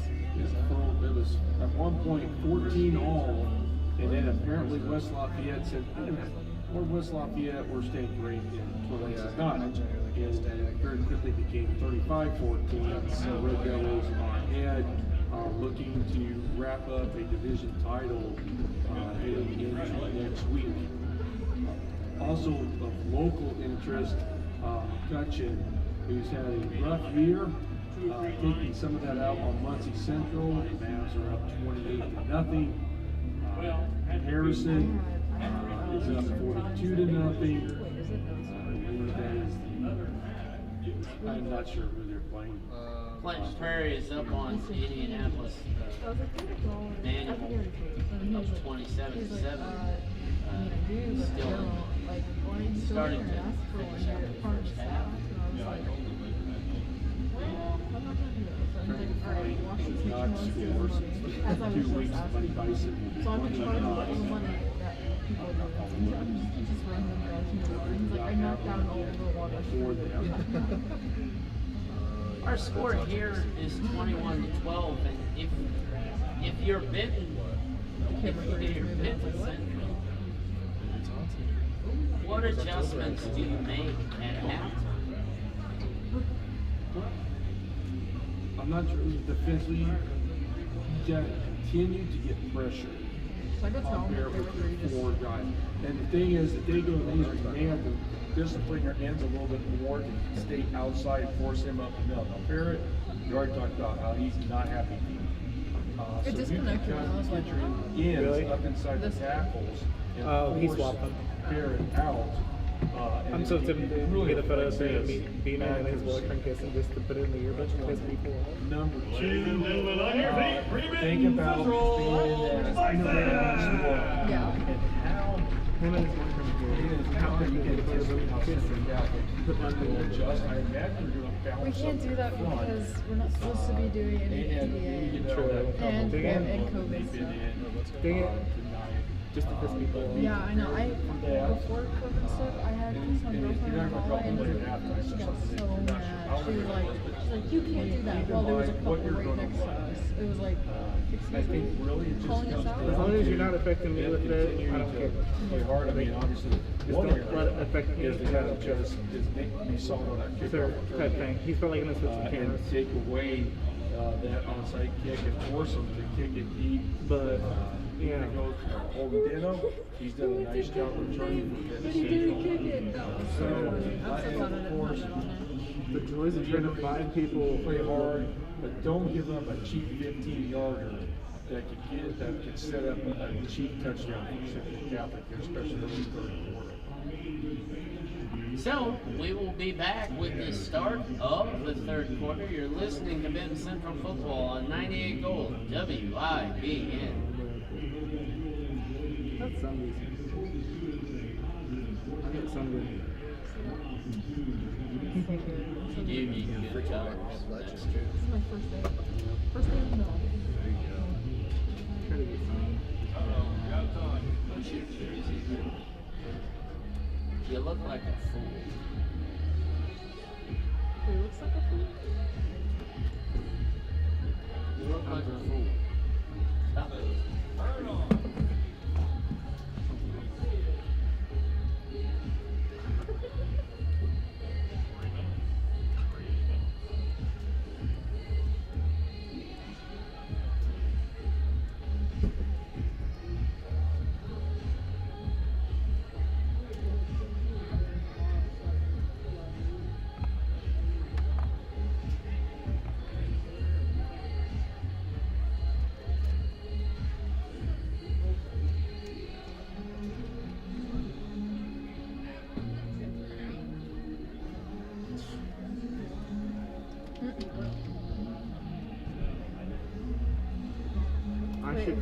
Wait, what did he post? Who did he post? It kills me every day in the yearbook. They just talk about politics at times. It's always just politics. And Mrs. Fisher doesn't help it. And it's just like, Then you're really gonna vote for Biden and think he's gonna do something? Welcome back in, ladies and gentlemen, to Benton Neither of them are Central good, but at least he's Junior good. Senior High School in Mallory Field, where the Bison are taking on the Central Catholic Knights in Benton Central. Down 21-12 is the score. Central Catholic with opportunities, both teams really with opportunities to kind of either draw even closer or blow the game wide open. And credit when needed, both defenses have stepped up at times when Mine was like both this teams week. really needed it. On Monday. You know, kind of wondered. Yeah, I don't like it. Because of the But extra point it's issue nice, but for Benton Central, you know, they're down 2 scores. That's my really. sound. So they may want to roll the dice here and get and Halftime I had it all. Here, to someone steal join the line possession and from just see Central it. Catholic. But then again, they talk about how they don't want to put halftime I had Central's it all. defense in a bad spot. You know, the short field, because, you know, they're playing well. So, you know, it's going to be an interesting decision. By Coach Marsh. By the way, I know you've been really worried about this. It's Goshen that Harrison is all over, 35-0 at half. Well, thank you. Up in Amish country, they're just to the southeast of Elkhart, which is home to a few people with Benton Central ties. There's a really nice, I'm going to sound like our former AD, Mr. Jim Puckett. There's a really nice golf course up there, and it's a fancy one, and it has a hill to run strictly realistically for the cross-country team. And I bring that up. Why, you ask? Well, tomorrow, Benton Central, the girls and boys Benton Central cross-country teams are running in the sectional here at Benton Central. And so good luck to both the girls and boys cross-country teams. And so our complimentary Adam Kurtz 3 minutes are over. Starting in the third quarter, Benton Central to kick from right to left as Ed and I are watching. Dalton Reneker to kick off. Reneker with the run up. And the boot down the left seam. It's caught at the 24. Looking for a blocker. Finding a couple until he is roped down. Roped down on the play. They did not block. They did a nice job blocking Central Catholic, except for one person. They did do a good job on Jacob Meredith, which would be the one I would make sure I would block if I was Brian Central Robbins trying to get a little bit of a block, and Jacob Meredith would be the one guy you definitely need to stop. 11:52 is when Central Catholic takes over at the 39-yard line, their own 39-yard line. Barrett still at the quarterback position. Gets the snap. Fakes it to Smith, keeps it, runs, bounces out to the left. Barrett running, runs over the Bison defender and picks up the first down. Barrett must have heard us at halftime talk about, he may not be nimble of feet, and Barrett just trucked for a Central Catholic first down. And that was that power read where he's either going to hand it off to the back going wide or he's going up the middle. I still think you're Benton Central. You can live with that. Barrett pops it out to Bucci, and he is stopped. Peyton Bell with the open field tackle, and no gain on the play, bringing up 2nd and 10. Bucci had it, but Peyton Bell just roped him right down. Central Catholic has the ball on the right hash. 2 receivers to the left, 2 to the right. Barrett gets it. Barrett throws it. The receiver catches it, goes backwards, goes into the lineman, and Jacob Llewellyn takes him down after a loss of about 3 yards, bringing up 3rd and 13. And that time you finally get defensive lineman to read that screen and retrace and get back to the line of scrimmage, and that's how you take care of that rocket tunnel type screen. Robbins with the reception. Central Catholic trips to the left. 1 receiver to the right. Robbins, the lone receiver on the right side. Barrett moves Smith out to his right. Barrett has it. Looks left. Under pressure. Barrett under big pressure from Will Harmon and dropped right there. You talked about the ends bringing pressure, and they definitely did on that. Will Harmon on the quarterback sack. And a huge, huge opening series for the Bison. Hell, you were talking about Central Catholic, or Benton Central first half kind of getting away from the run for quite a bit of that first half. Central Catholic gets 11 yards on the first play and then goes backwards on 3 passes. Barrett to kick, Harderbeck deep for the Bison. Barrett brings a motion man, Bushi. Barrett has it, boots it down the right side. A nice kick, and it bounces out at the 17-yard line. That's where Benton Central will take over at 9:40. You know, that's exactly what you want. If you're Benton Central, almost a 3-and-out, so basically it's a 4-play drive. Now you get the ball here, and it's just about being solid. You've had some big play opportunities. You hit the one for the touchdown, didn't quite get another one the rest of the half. You were close. Okay, just be solid here and march the ball down like you did in the second quarter. Wilkinson, shotgun formation, has trips right. Has Meredith off to his left side. Wilkinson gets it, looks left, flushed out, throws it on the run. It's caught by Tucker. Tucker is out of bounds and then drilled. They will add 15 yards. The whistle blew. Tucker was out of bounds. And then, the Central Catholic player playing hard smokes Tucker in defense of the night. Tucker tried running, and Finney just drove him into the ground.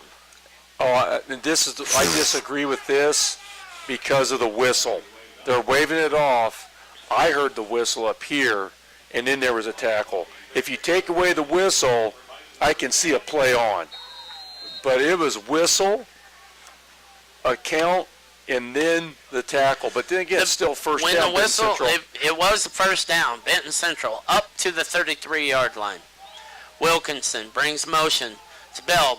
Hands off to Bell. Bell trying to make something happen. Comes back to the left side. Goes up the middle. Runs a lot of yardage for picking up 5 yards. But still, on first down, another 5-yard carry. Yeah, they are definitely finding ways to run the ball here. And it's amazing because Central Catholic is outnumbering them in the box 7-5. 6-yard carry on the play. 2nd and 4. Benton Central has trips to the right. Wilkinson with Meredith off to his right. Wilkinson in shotgun formation. Gets the snap. Rolls out right. Still rolling. Still rolling. Looking. Throws deep. Has a man, but just out of the reach. Tight roping the sideline. Wilkinson just out of the reach of the intended receiver. Bringing up 3rd down and 4. Great job by Colin just keeping that play alive. Receivers keep working hard, and it's the old scramble drill. If you're a short receiver, route-wise, you're trying to go deep. There is a penalty on the play. Discussions.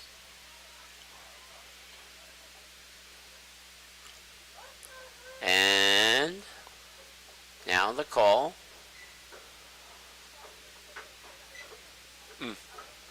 Illegal touching of the ball. I guess the player went out of bounds. Or an ineligible receiver downfield. The official coming over talking to Coach Marsh. Marsh, not really sure if he really cared what he had to say. 8:44 to go. Huge penalty for Benton Central. Moves them back to 2nd and 19 at the 24-yard line. And so Benton Central cannot, they got to make something happen right here. Can't let this little setback ruin what they've done. So, Wilkinson in the backfield with 2 backs. Gets the snap. Looks, throws it to Harderbeck. Harderbeck quickly wrapped down, loses the ball. We'll see what happens. He caught it and a fumble, and now it's Central Catholic's ball at the 29-yard line of Benton Central. And that's one of those, the traditional tailback screen where Colin rolls to the right and tries to throw it back to his left. And it's one of those, and it happens if you're not really in rhythm with the screen. There's an offensive lineman in front of Quentin. There was a defensive player there who had read the screen, and I think he got to Quentin before Quentin could tuck the ball away. He came down with it, and the CC player forced the ball out, and it's unfortunate because that lineman should have made the block. Smith had it. The handoff went to Smith. He was drilled in the backfield by Ethan Burkhardt, and so no gain, 2nd and 10. Now, not really making an excuse for Quentin Hardebeck because he won't make excuses, but during halftime he was getting rewrapped on his shoulder like crazy. He's in a lot of pain. He's trying to gut out a huge performance for Benton Central. Barrett has the snap, looks right, throws right. It's caught Bushy. Bushy finds Josh Etter, and Josh Etter ropes him to the ground after a short gain to the 25-yard line. Right there, they brought 5 people that time. They're rushing 4 defensive linemen, brought a linebacker, and forced Barrett to check down to the hitch route there. So Benton Central can get a stop here. They're going to need to play 2 plays here very well. Barrett, 2 receivers to the left, 2 to the right, in shotgun formation. Smith off to his left. Barrett has it. Throws right. It's caught on the play. Bushy fumbles the ball. It's picked up on the play, almost falling on. I'm not really sure what really happened. Central Catholic's going to keep it. Benton Central trying to do a little bit of scoop and score, unfortunately. And credit the Central Catholic lineman, Wade Hardebeck, coming in. Hardebeck, Johnny on the spot, coming in to recover the fumble. And, it's still a break for Benton Central because he had the first down, but because of the fumble recovery, they really lost about a half yard here to make it 4th down. 4th and 6. Shotgun snap comes. Tip is passed. It is completed. The official says that it is completed. The back judge said no.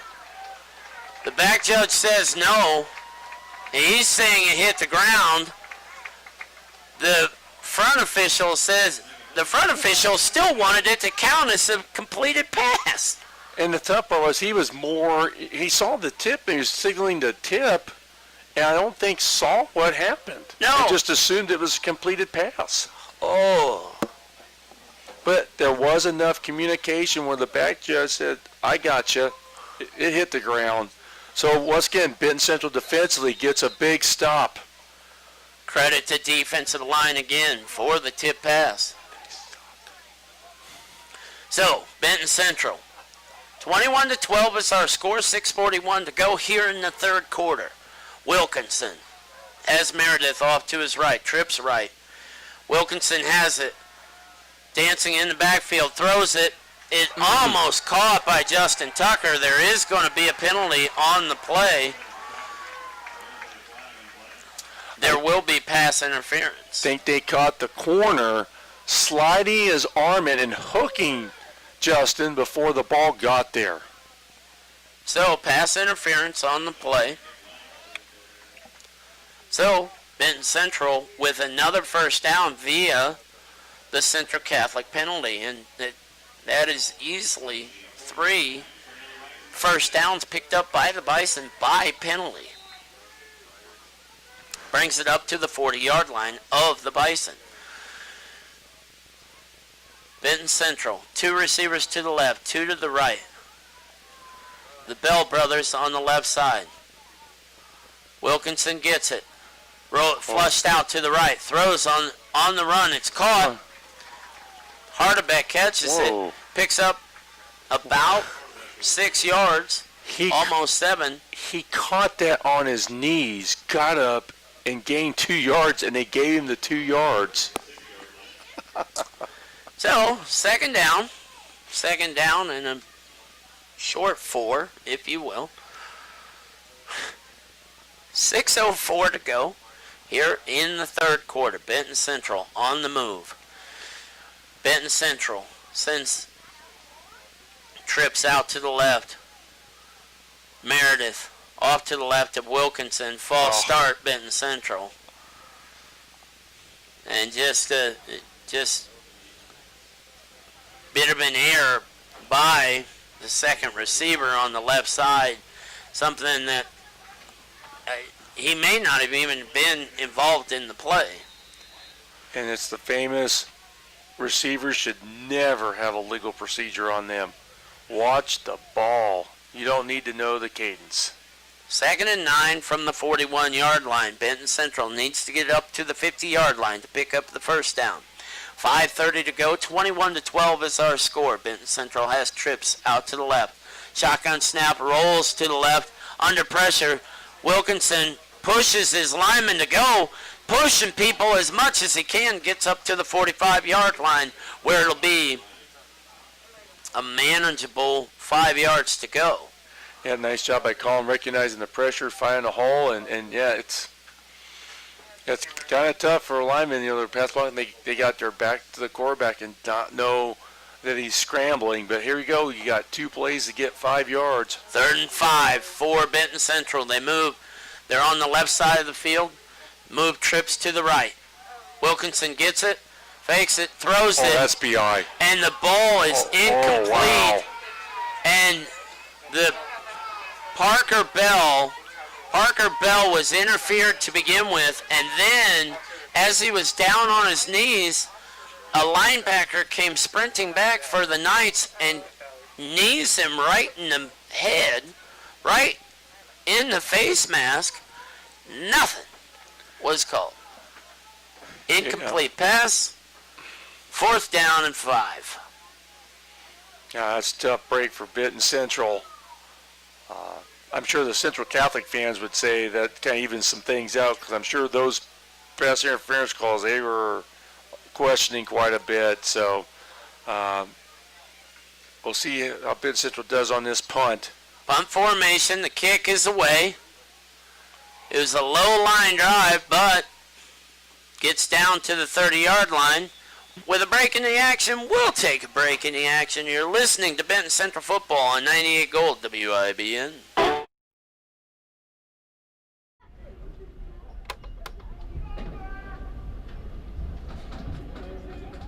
Central Catholic isn't socially distancing. No. Hey, I wonder why they didn't quarantine.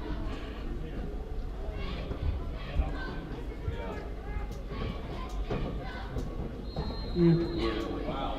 Somebody yelled at this referee and he gave a thumbs up. And we're back, ladies and gentlemen. Barrett rolls out right, has the receiver. It is caught on the play, but the receiver was unable to complete the process of the catch, and the ball is incomplete.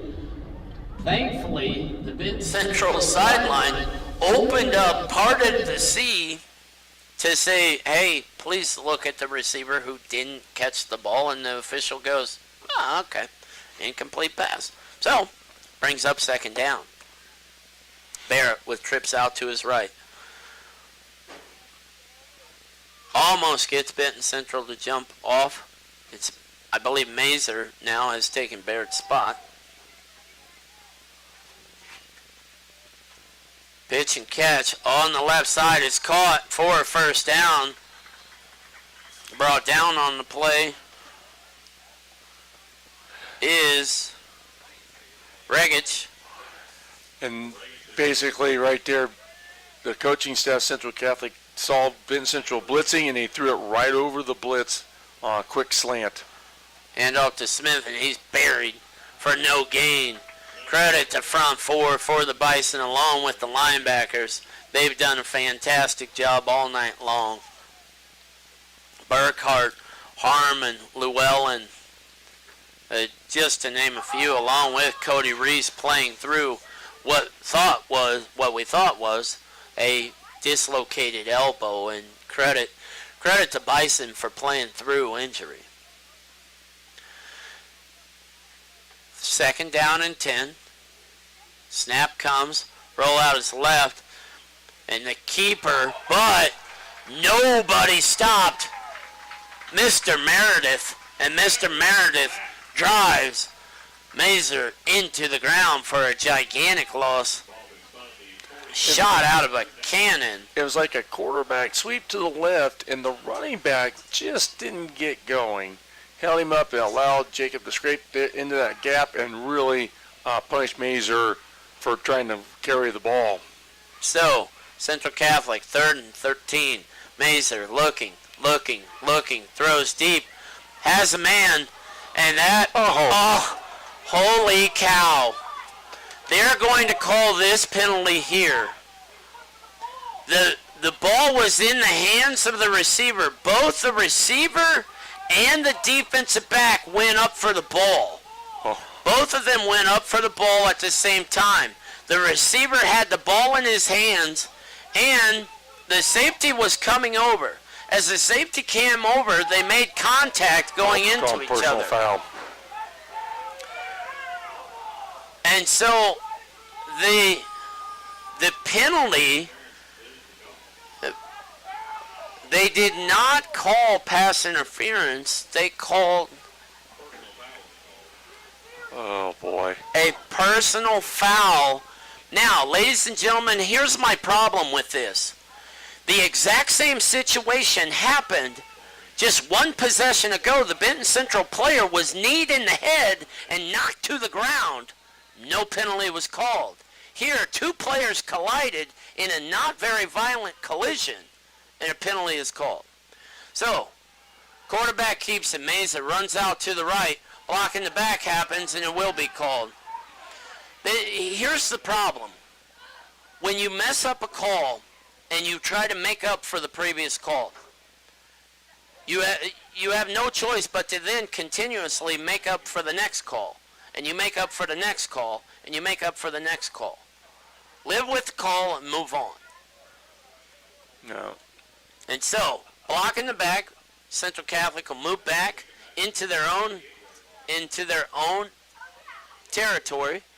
I'll get off my soapbox and try to keep calling the game. But it's the only thing that's asked is consistency. So,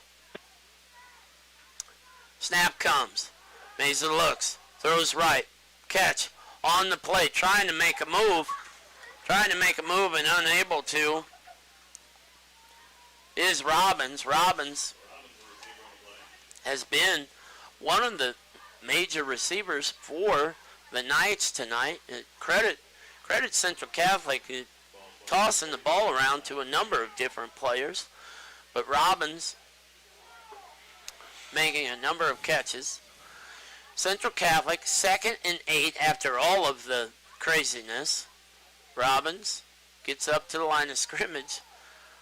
Mazer moves Smith off to his left. Mazer has it, looks, under heavy pressure, throws the screen. Smith has it, and Smith is roped down after a short gain. Josh Etter with a huge play right there, bringing up 3rd down and 6. One of the nice things that Ben Central's doing, they're picking up that screen a little quicker on defensive line, but also because of the looseness of the alignment by Benton Central, they're able to play in space and force those linemen to block safeties in space, and now they're having trouble with that. Mazer moves out, throws deep down the left side. He has a man. It's caught on the play, and walking into the end zone are the Knights for the touchdown. Basically, the receiver got beyond the DB, and credit Mazer throwing on the run, throwing a strike a little bit. And that's just a tough break for Benton Central. Mazer broke contain, and the corner, who's a freshman, kind of hesitated to see if he needed to come up and make a tackle on a quarterback, and that's when the receiver got separation.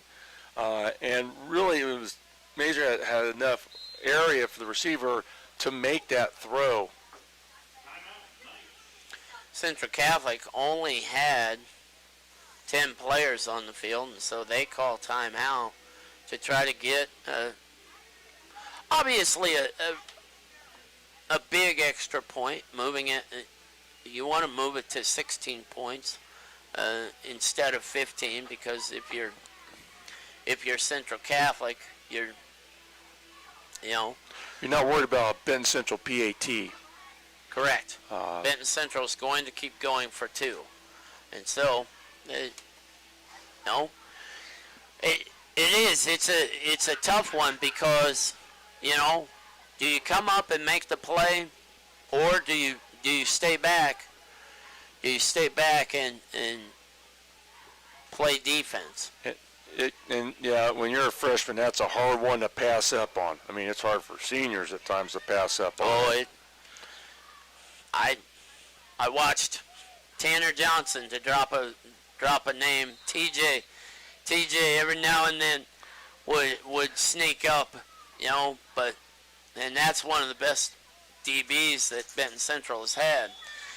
Snap back, kick is up, and it is good. And so 28-12 with 1:15 to go. And if you're the Bison, you have to have an offensive possession here that ends or that results in points. Well, it's still a 2-possession game.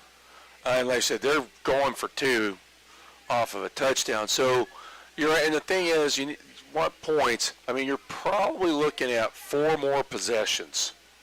You're anticipating that because, let's be honest, Central Catholic are going to keep chucking the ball around because Benton Central has done a great job since that early part of the game to force Central Catholic into being one-dimensional, and that's just throwing the ball. So I don't think Central Catholic is going to be able to keep a sustained drive and really take time off the clock. So you're looking 4 possessions. You need 2 scores, 2 2-point conversions. All right. So it's not the end of the world if they don't score. But one thing is, stay. You got time to stay with the running game, because Central Catholic, like I said, they're going to throw it. They're on shorter drives. So even though you're kind of getting to that point where you want points and need points, you can still stick with the running game, which has been very successful tonight. Central Catholic lining up, boots it down the left side. Bounces, picked up on the play by Hardebeck. Hardebeck tries to make a couple of people miss. Gets through a few. Almost gets away. If he would have been able to get away, he would have been gone. But Central Catholic holds on and stops him at the 30. Because the reason I say that, he had a host of blockers in front of him, and the only one he had to beat was 59, who kicked off. And Quentin Hardebeck versus a lineman, I like Quentin's chances. But 31-yard line is where Benton Central will take over. Wilkinson at quarterback has Meredith off to his left. Wilkinson gets it, fakes it, steps up, throws it deep down the left side, but overthrows. Wilkinson has a strong arm, but throws it like an arrow and doesn't put a ton of air. Yeah, that one needed a little bit of arch on it. I'll let Justin adjust, and if they complete it, it's a big game, but potentially a touchdown because there was no safety help on that side. So Benton Central, 2nd down and 10 from the 31-yard line. 2 receivers to the left, 2 to the right. Motion man is Bell. Bell gets it, tries to turn up, and Bell is met by a plethora of Knights and dropped for a loss. At that time, the offensive line didn't do a good job man blocking the left defensive end. And so, Peyton really didn't have an opportunity to set up a cut or try to get to the outside.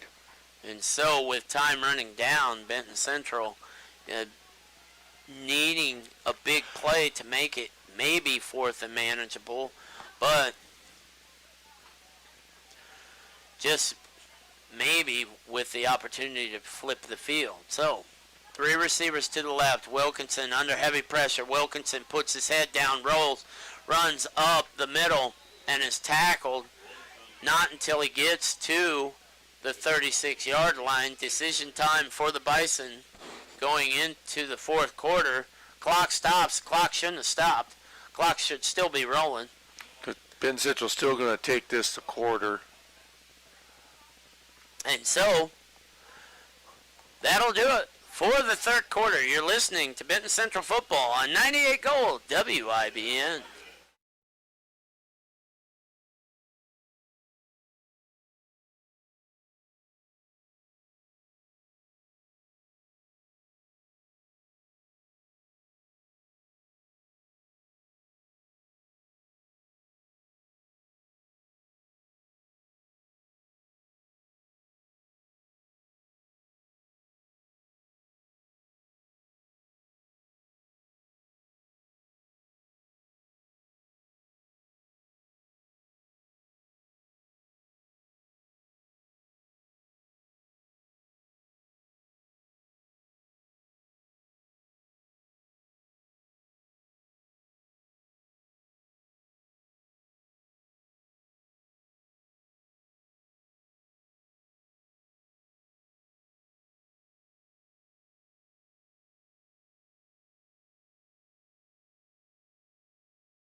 Just north of Oxford, Indiana, where the Central Catholic Knights are up on the Benton Central Bison 28-12 going into the fourth quarter.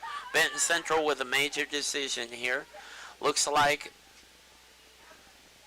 they're going to go for 4th down and 5.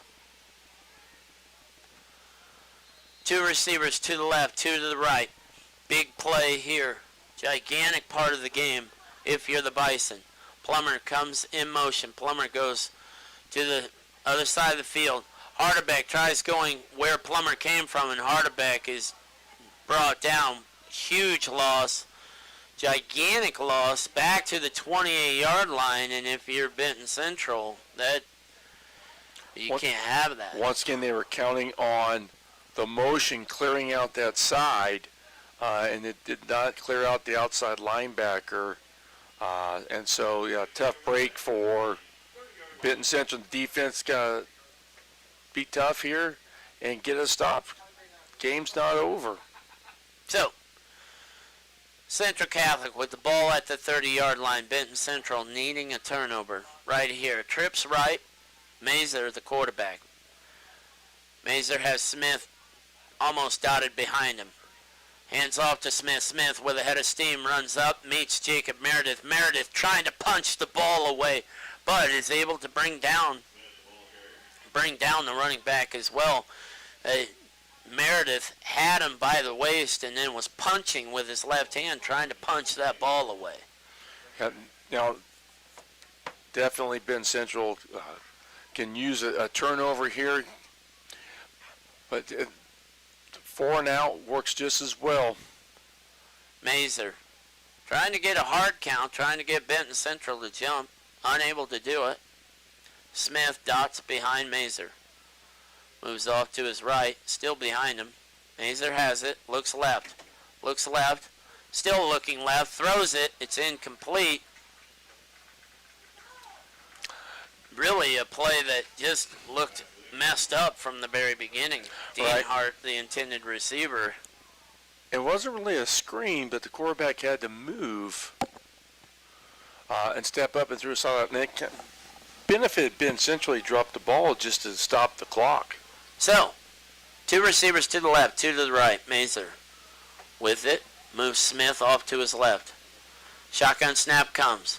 Looking, throws deep down the middle. Has a, Holden Deno with a great play. Almost the interception, but credit Holden Deno coming back as the corner and breaking up the pass. Yep, and they had Seth Plummer also coming in. So, big stop here. Central Catholic will probably go for it here this deep in Ben Central territory. So if Ben Central gets a stop here, definitely have plenty of time to keep your playbook open. 4th down and 8. Benton Central needing the stop right here, right now. 2 receivers to the left, 2 to the right. Mazer, quarterback, with Smith dotted behind him. Smith moves off to his left. Shotgun snap comes. Looking left, throwing left. It's caught on the play, but it's short of the first down. That'll be a turnover on downs. Benton Central will take over. Yeah, if you don't, I mean, there was a little bit of pressure on Barrett, but also you don't know with the receiver. Did he run the wrong route? Or thought he had to come back more because of the pressure on the quarterback? Because you've got to get beyond the sticks on the catch. And that was like a little comeback to the sideline. And he caught it and just slid down to make sure of the catch, but you got to make sure of the first down. But credit Benton Central's defense. Did what they had to do.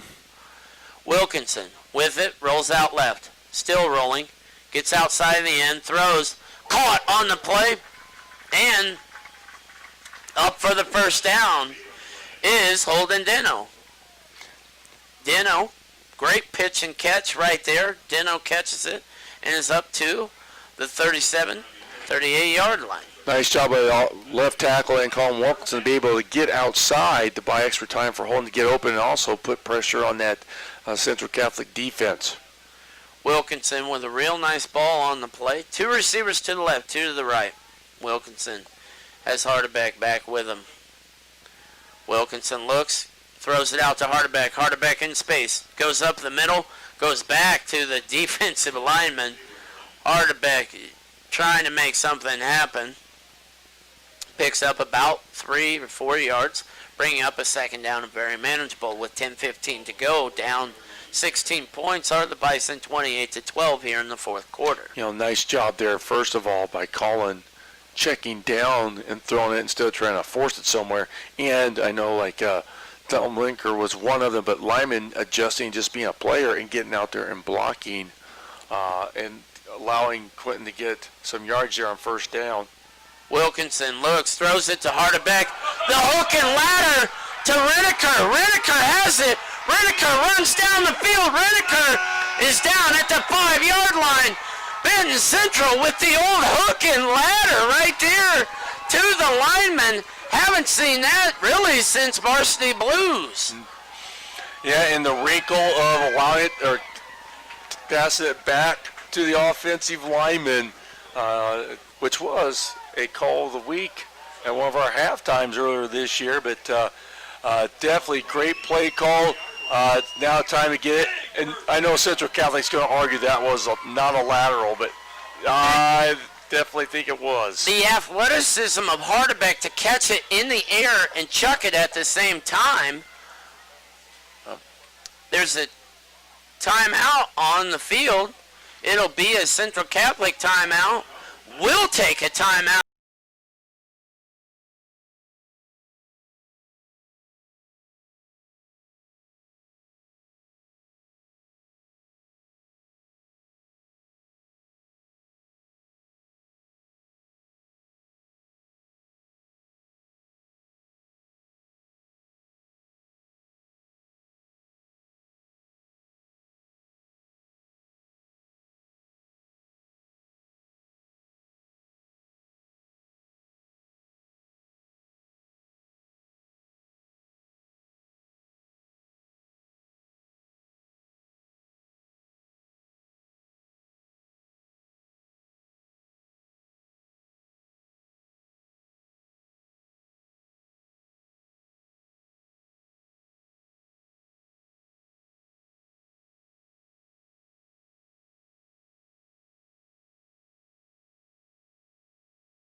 I mean, that was very impressive. Almost straight-armed the DB to get into the end zone, but to no avail. Now, the tough part is now every coach, every team that sees this film, everybody that saw this play, their linemen are now getting on their coach like, hey, when do I get the ball? True. Motion man comes. Bell doesn't get it. Wilkinson tries running up the middle. Wilkinson scrums. Wilkinson falls into the end zone. We'll see what the call is. They're going to call him down because they're going to say, I guess, his forward progress was stopped. Interesting that they would call forward progress stopped right there. Yeah. I I wonder if that happened earlier in the It's kind of game. Isn't that the literary device known as irony? Yeah, ironic. So, Benton Central, 2nd and goal from inside the 1-yard line. Wilkinson with Meredith off to his right. Wilkinson telling Peyton Bell to play. Snap comes. Handoff in the backfield, and both running backs fall to the ground. And so a huge loss if you're Benton Central. Now it's 3rd and goal, but now you're at the 3-yard line. Yep. And you don't know what happened there because both running backs tried to get the ball. Here's something. That unbalanced formation, we have not seen. They have not gone back to the unbalanced formation. This may be a time for that. Eder in the backfield. Basically, you've got Hardebeck, Meredith back there. The snap comes, it's fumbled, fire call basically, and the ball's incomplete. Basically, ball went through the quarterback's hands. Plummer was standing at the goal line wide open, but the pass was short. So Benton Central had 1st and goal at the 5, now has 4th and goal at the 3. At 2nd and goal inside the 1. This would be a gigantic stop for the Knights. Benton Central needing to punch this in. This would be an absolute momentum killer. This would be possibly the end of the game right here. Wilkinson gets the snap, rolls out left, looking, throws in the back of the end zone, incomplete pass. Now, a Central Catholic Knight does not need to do what he just did. That is completely uncharacteristic of a Central Catholic Knight player. I'm sorry, I cannot put up with that. You turn to the entire student section and you start taunting the entire student section, you're better than that. You don't do it. And they'll watch it on film, but that's something that doesn't need to be happening. And so we have a flag on the field here. Central Catholic called for the penalty. Which is good because I think Benton Central had 10 people on the field. Or Central Catholic warned on maybe a sideline warning. So CC takes over. Barrett back at quarterback. 7:44 to go. Barrett still with it. Barrett tries running over Parker Bell, and Parker Bell sticks him, but not until he picks up about 7 yards, bringing up 2nd and 3. Yep, we've seen this the second time this half where they on 1st down they need some yardage. They go to Barrett on the run. Barrett in shotgun formation gets it, hands it off to Smith. Smith trying to make something happen, falls forward, and it picks up enough for the 1st down after being brought down by Burkhart and others. No, Benton Central definitely needs to get a stop here quickly because they've got CC still pinned back deep in their own territory, and the clock is definitely becoming a factor. Barrett in the shotgun formation, looks over to the sideline for the play call. Trips right while CC is on the left hash. Smith moves off to Barrett's left. Waiting a snap. Barrett still waiting. Gets it, hands it off to Smith. Smith tries running around the right side.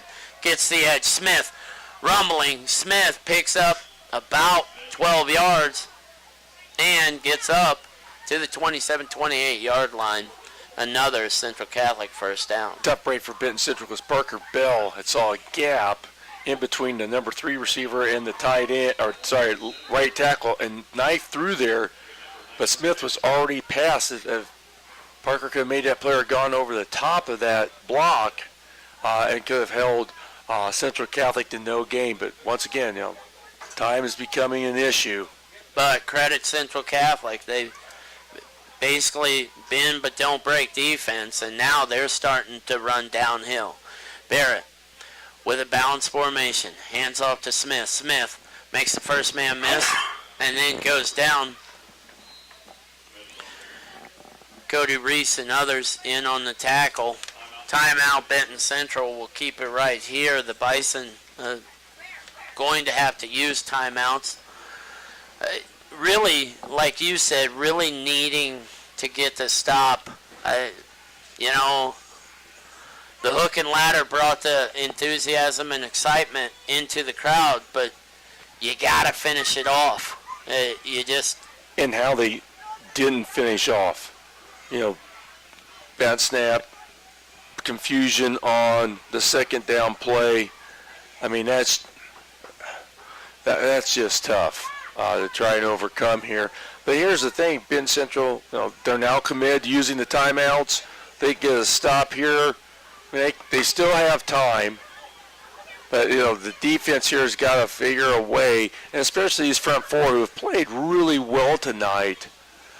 Those four and the two linebackers have got to find a way here to you know, the next two plays to force Central Catholic to punt. And so Central Catholic, 5:56 to go, up 28-12 on the Bison. Two receivers to the left, two to the right, in a spirited game. You know, a game that most people probably didn't think would be near this close. But 28-12 is our score. Central Catholic at their own, just outside their own 30-yard line. Barrett awaiting the snap. Gets it. Looks right. Throws right. It's caught on the play. And enough for the first down. Should be. It is enough for the first down. I believe Bushy is the receiver on that. Either Bushy or Robbins. I believe Bushy.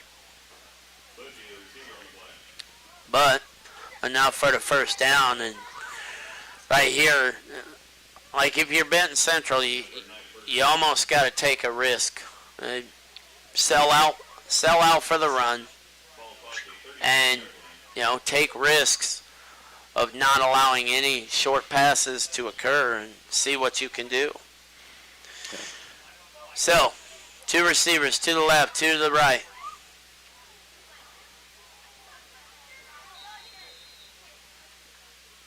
.548 to go. Snap comes. Looking. Yep, that's a hold. Looking deep down the middle. It's caught on the play. Central Catholic trying to rumble into the end zone, but that really deep play is going to be called back.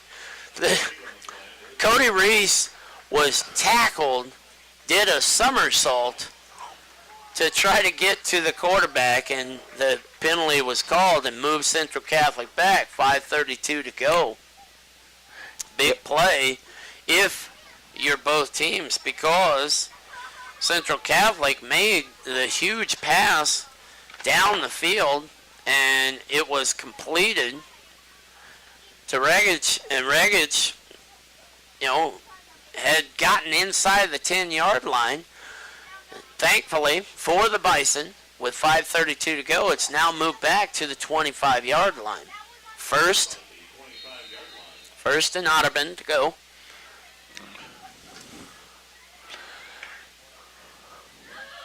Barrett content to wait for the clock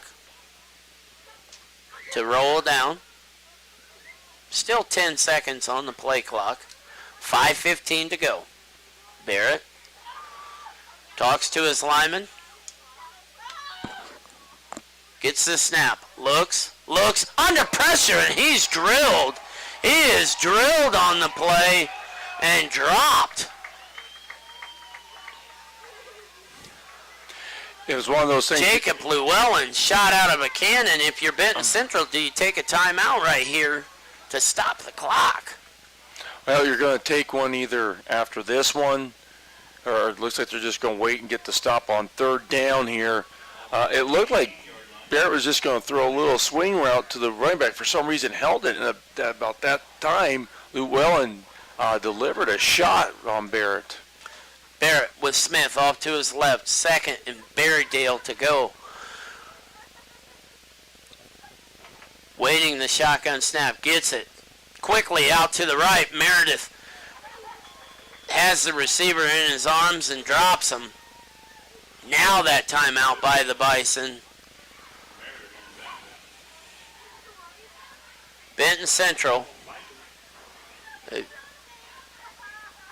trying to get the punt, trying to force the punt of Central Catholic, and if you get that punt, you almost look to see if they can put Bell and Hardebeck in the backfield, or not in the backfield, but deep to receive the punt, hoping that one of the two of them can make something happen with the punt. Yeah, it makes up to the punt, and also, obviously they're going to be hurried up. See if Benton Central possibly has another trick in their bag. I'm sure that they've got it. Maybe it's time to use it in this drive because, I mean, if you think about it, okay, they've got roughly 4:13 to go, so they're going to get the ball just under 4 minutes, hopefully. You know, you got about 2:30 to score here, get the onside kick, because let's be honest, you just want a position to be one-score game and be able to throw it in the end zone and have that opportunity at the end of this game. Barrett gets it, keeps it. He's under pressure, rolls, now tucks it, goes up the right side, picks up a load of yardage, and he's roped down, but does a great job of staying in bounds. Timeout. Timeout. Benton Central will stop the clock. We'll take a timeout. You're listening to Benton Central Football on 90.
And that's where Benton Central take over with 3:47 to go.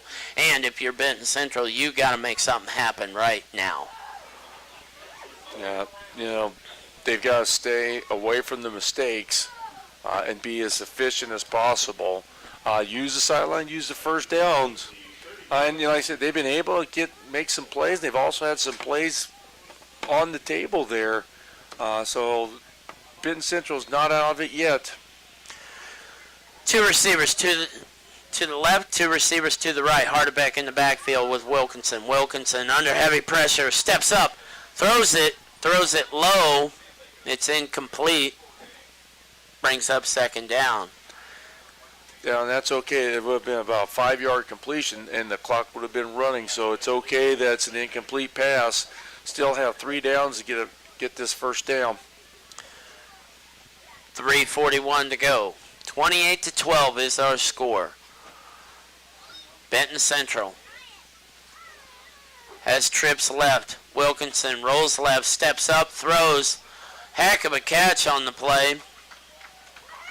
But Holden Deno short of the first down. Clock keeps ticking. 3rd down and 1 for the Bison. But the receivers have to come all the way back. They're not set yet. Now they are. May give them Hardebeck gets it, bounces out to the right. Hardebeck still rolling, and now is dropped, but he stops the clock with the first down. 3:09 to go. Benton Central trying to make something happen. Gets up to the 48-yard line. Clock will start on the whistle for play. Trips left is the formation for the Bison. Wilkinson gets it, rolls left, steps up, throws deep down the left side, but again does not put enough air under it. Incomplete pass, 2:57 to go.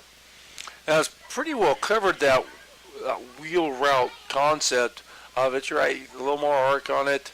It gives the receiver a chance to make that play. But once again, clock stops. You still have 3 downs to get a first down. Not a terrible play. Just you needed a home run. But trips left. Ball's on the right hash. Wilkinson gets the snap. Tries rolling left. Blitz pressure from the middle. He throws deep left, and there, nobody home. And that's the correct call. We've given the officials a hard time all night long because there have been a number of plays that we feel like, you're off. But right there, you can't. You got to call the penalty. Yeah, I think the nearest receiver was in between the hashes, and the ball went out of bounds about 20 yards downfield. Now, Benton Central had a player years ago, Brandon Rose. He was quarterback. Some people have heard of him. The young man rolled out in a junior high ball game and threw the ball out of bounds because he was outside the box. If the IHSAA is truly in it for protection of players, why are those rules the way they are in college and pros, but they aren't in high school? That makes no sense to me. But Benton Central with a 3rd and Fowler to go. Shotgun snap deep down the right side. He has a man just out of the reach of Seth Plummer. A nice ball thrown right there, just out of the reach of Seth. Wilkinson threw a nice pass. It floated on him. Now, the sun has gone down, but the wind here is still gusting, and that wind took that ball just a little bit. Yeah, and didn't miss by much, and that's one of the things. It didn't take much wind to just alter it just a little bit. So, here's the ball game. 4th and Earl Park to go for Benton Central. The Bison really confused in the backfield. Hardebeck now off to the right of Wilkinson. Wilkinson rolling out right under heavy pressure, and Wilkinson is buried. Wilkinson he's upset, but they were going to bring heavy pressure. Yeah, that time they brought the inside linebacker. The guard struggled to pick him up, and then the left defensive end won his one-on-one matchup. And so Central Catholic takes over, and Benton Central has no more timeouts. Central Catholic cannot take a knee yet, and so I'm not sure they would anyway. But the Knights will try to pick up a first down. Barrett awaiting the shotgun snap. Gets it. Barrett throwing the ball.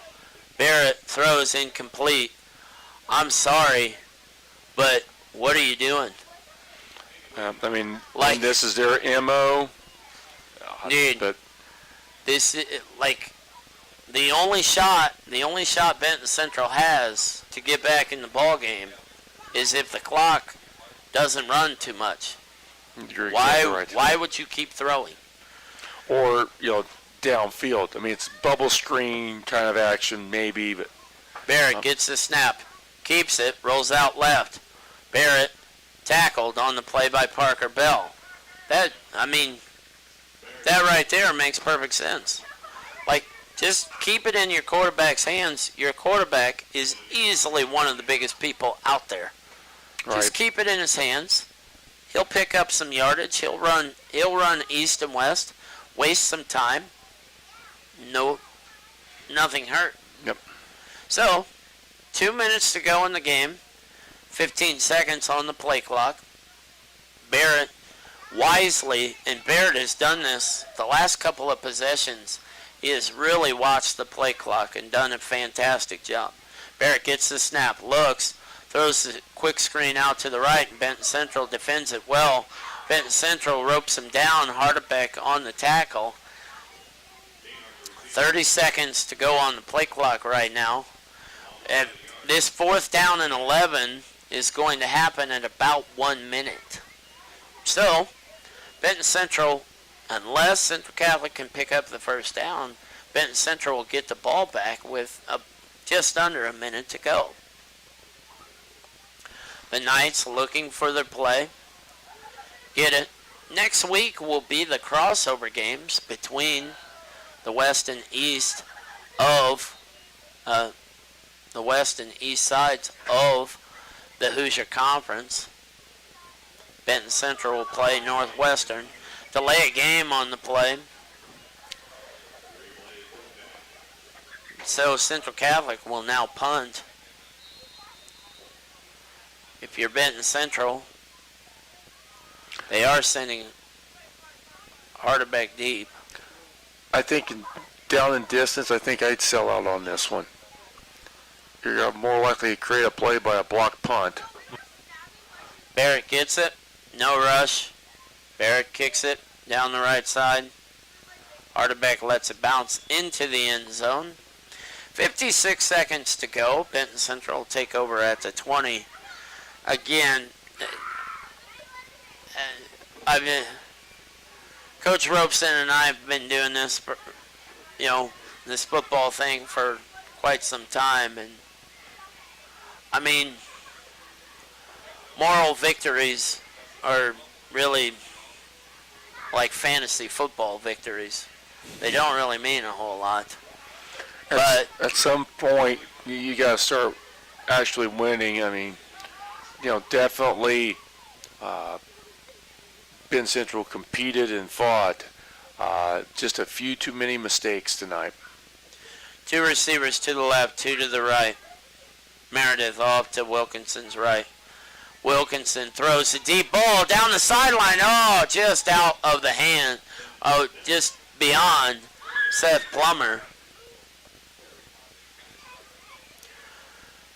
A nice ball, just a tad bit too far, and brings up 2nd down. So, like we said, Benton Central will go to, I believe, Northwestern. We do not have the result of that game, but I believe based on records, Benton Central will play Northwestern at Northwestern. WIBN will be there next week. Shotgun snap comes. Wilkinson rolls right, throws just beyond Parker Bell, incomplete. 46 seconds to go. The next 2 weeks we will be with Benton Central. Benton Central takes on Northwestern, and then we'll take on Knox here at Mallory Field in 2 weeks, and then basically that's the start of the sectional is the Knox game, and that's win or go home. And so Benton Central rolling out left is Wilkinson. Wilkinson on the run, throws it. It's caught on the play. Drilled on the play is Holden Deno.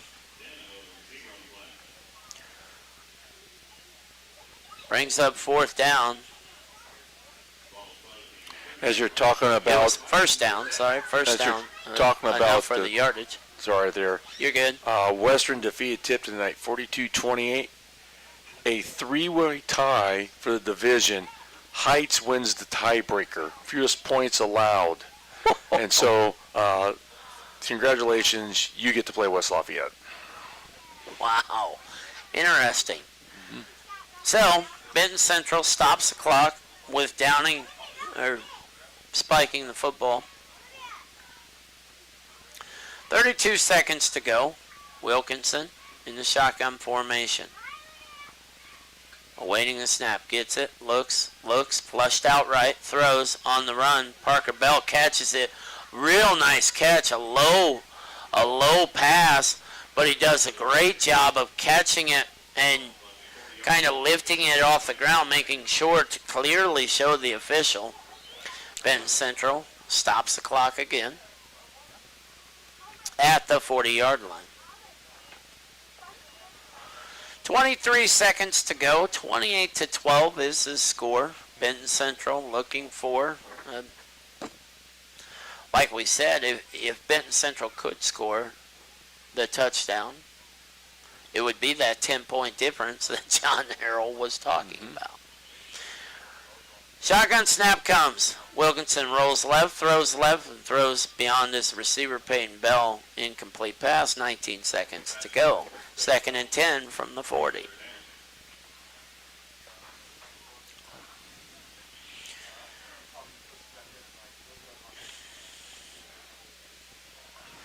Just really a tough night. After the hook and ladder, not being able to punch it in just deflated this entire stadium. It was like a balloon got blown up and then poosh, done. And Benton Central has never really recovered from that. Motion man goes from right to left. Wilkinson steps up, throws over the head of Hardebeck. And so, 3rd down. Wilkinson, for the most part, Colin has done a nice job coming back from injury. And that's something that, is like kind of something that Benton Central is struggling with. They have a number of injuries right now, dinged up injuries, nagging injuries, if you will. Shotgun snap comes. Wilkinson rolls out left, tucks it up, runs up the field, and that should do it for the game. Yeah, tough one there on 4th and 10. Nobody was open, and Colin just took off, but will be well short of the 1st down. So, Central Catholic will come out, hopefully take a knee.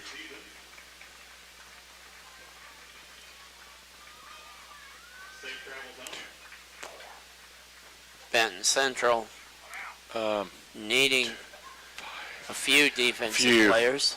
Yeah. Central Catholic goes under center, takes a knee, and that does it. With your score 28-12, that does it for the game. You're listening to Benton Central football on 98 Gold WIBN. Dr. Kim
this year.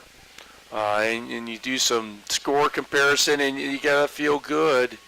If you're Benton Central, you got to look at that as a winnable game. You know, Knox has got a Hall of Fame coach in Russ Radke, but they've gotten off to a slow start. And tonight at halftime, they're losing to a Triton team that's a 1A school that's not ranked. We don't have any word on what happened in the second half. So you know, there's opportunities out here, but there's very few of them left. And so Benton Central's got to come back Monday and find a way to continue to improve and put a game together where they get a W here, because they've played enough that they, you know, I wouldn't say they deserve it. It's kind of hard to say that about any team, but they've definitely done enough to give themselves a chance to get a win or two here as they move into the middle part of October. And as we said, WIBN will be with Benton Central the rest of the season. However long that season may be, WIBN will be following the Bison. And so we do want to do a number of thank yous. Obviously, thank you to everyone back at the station. Susan for making us sound good. Scotty for helping out as well.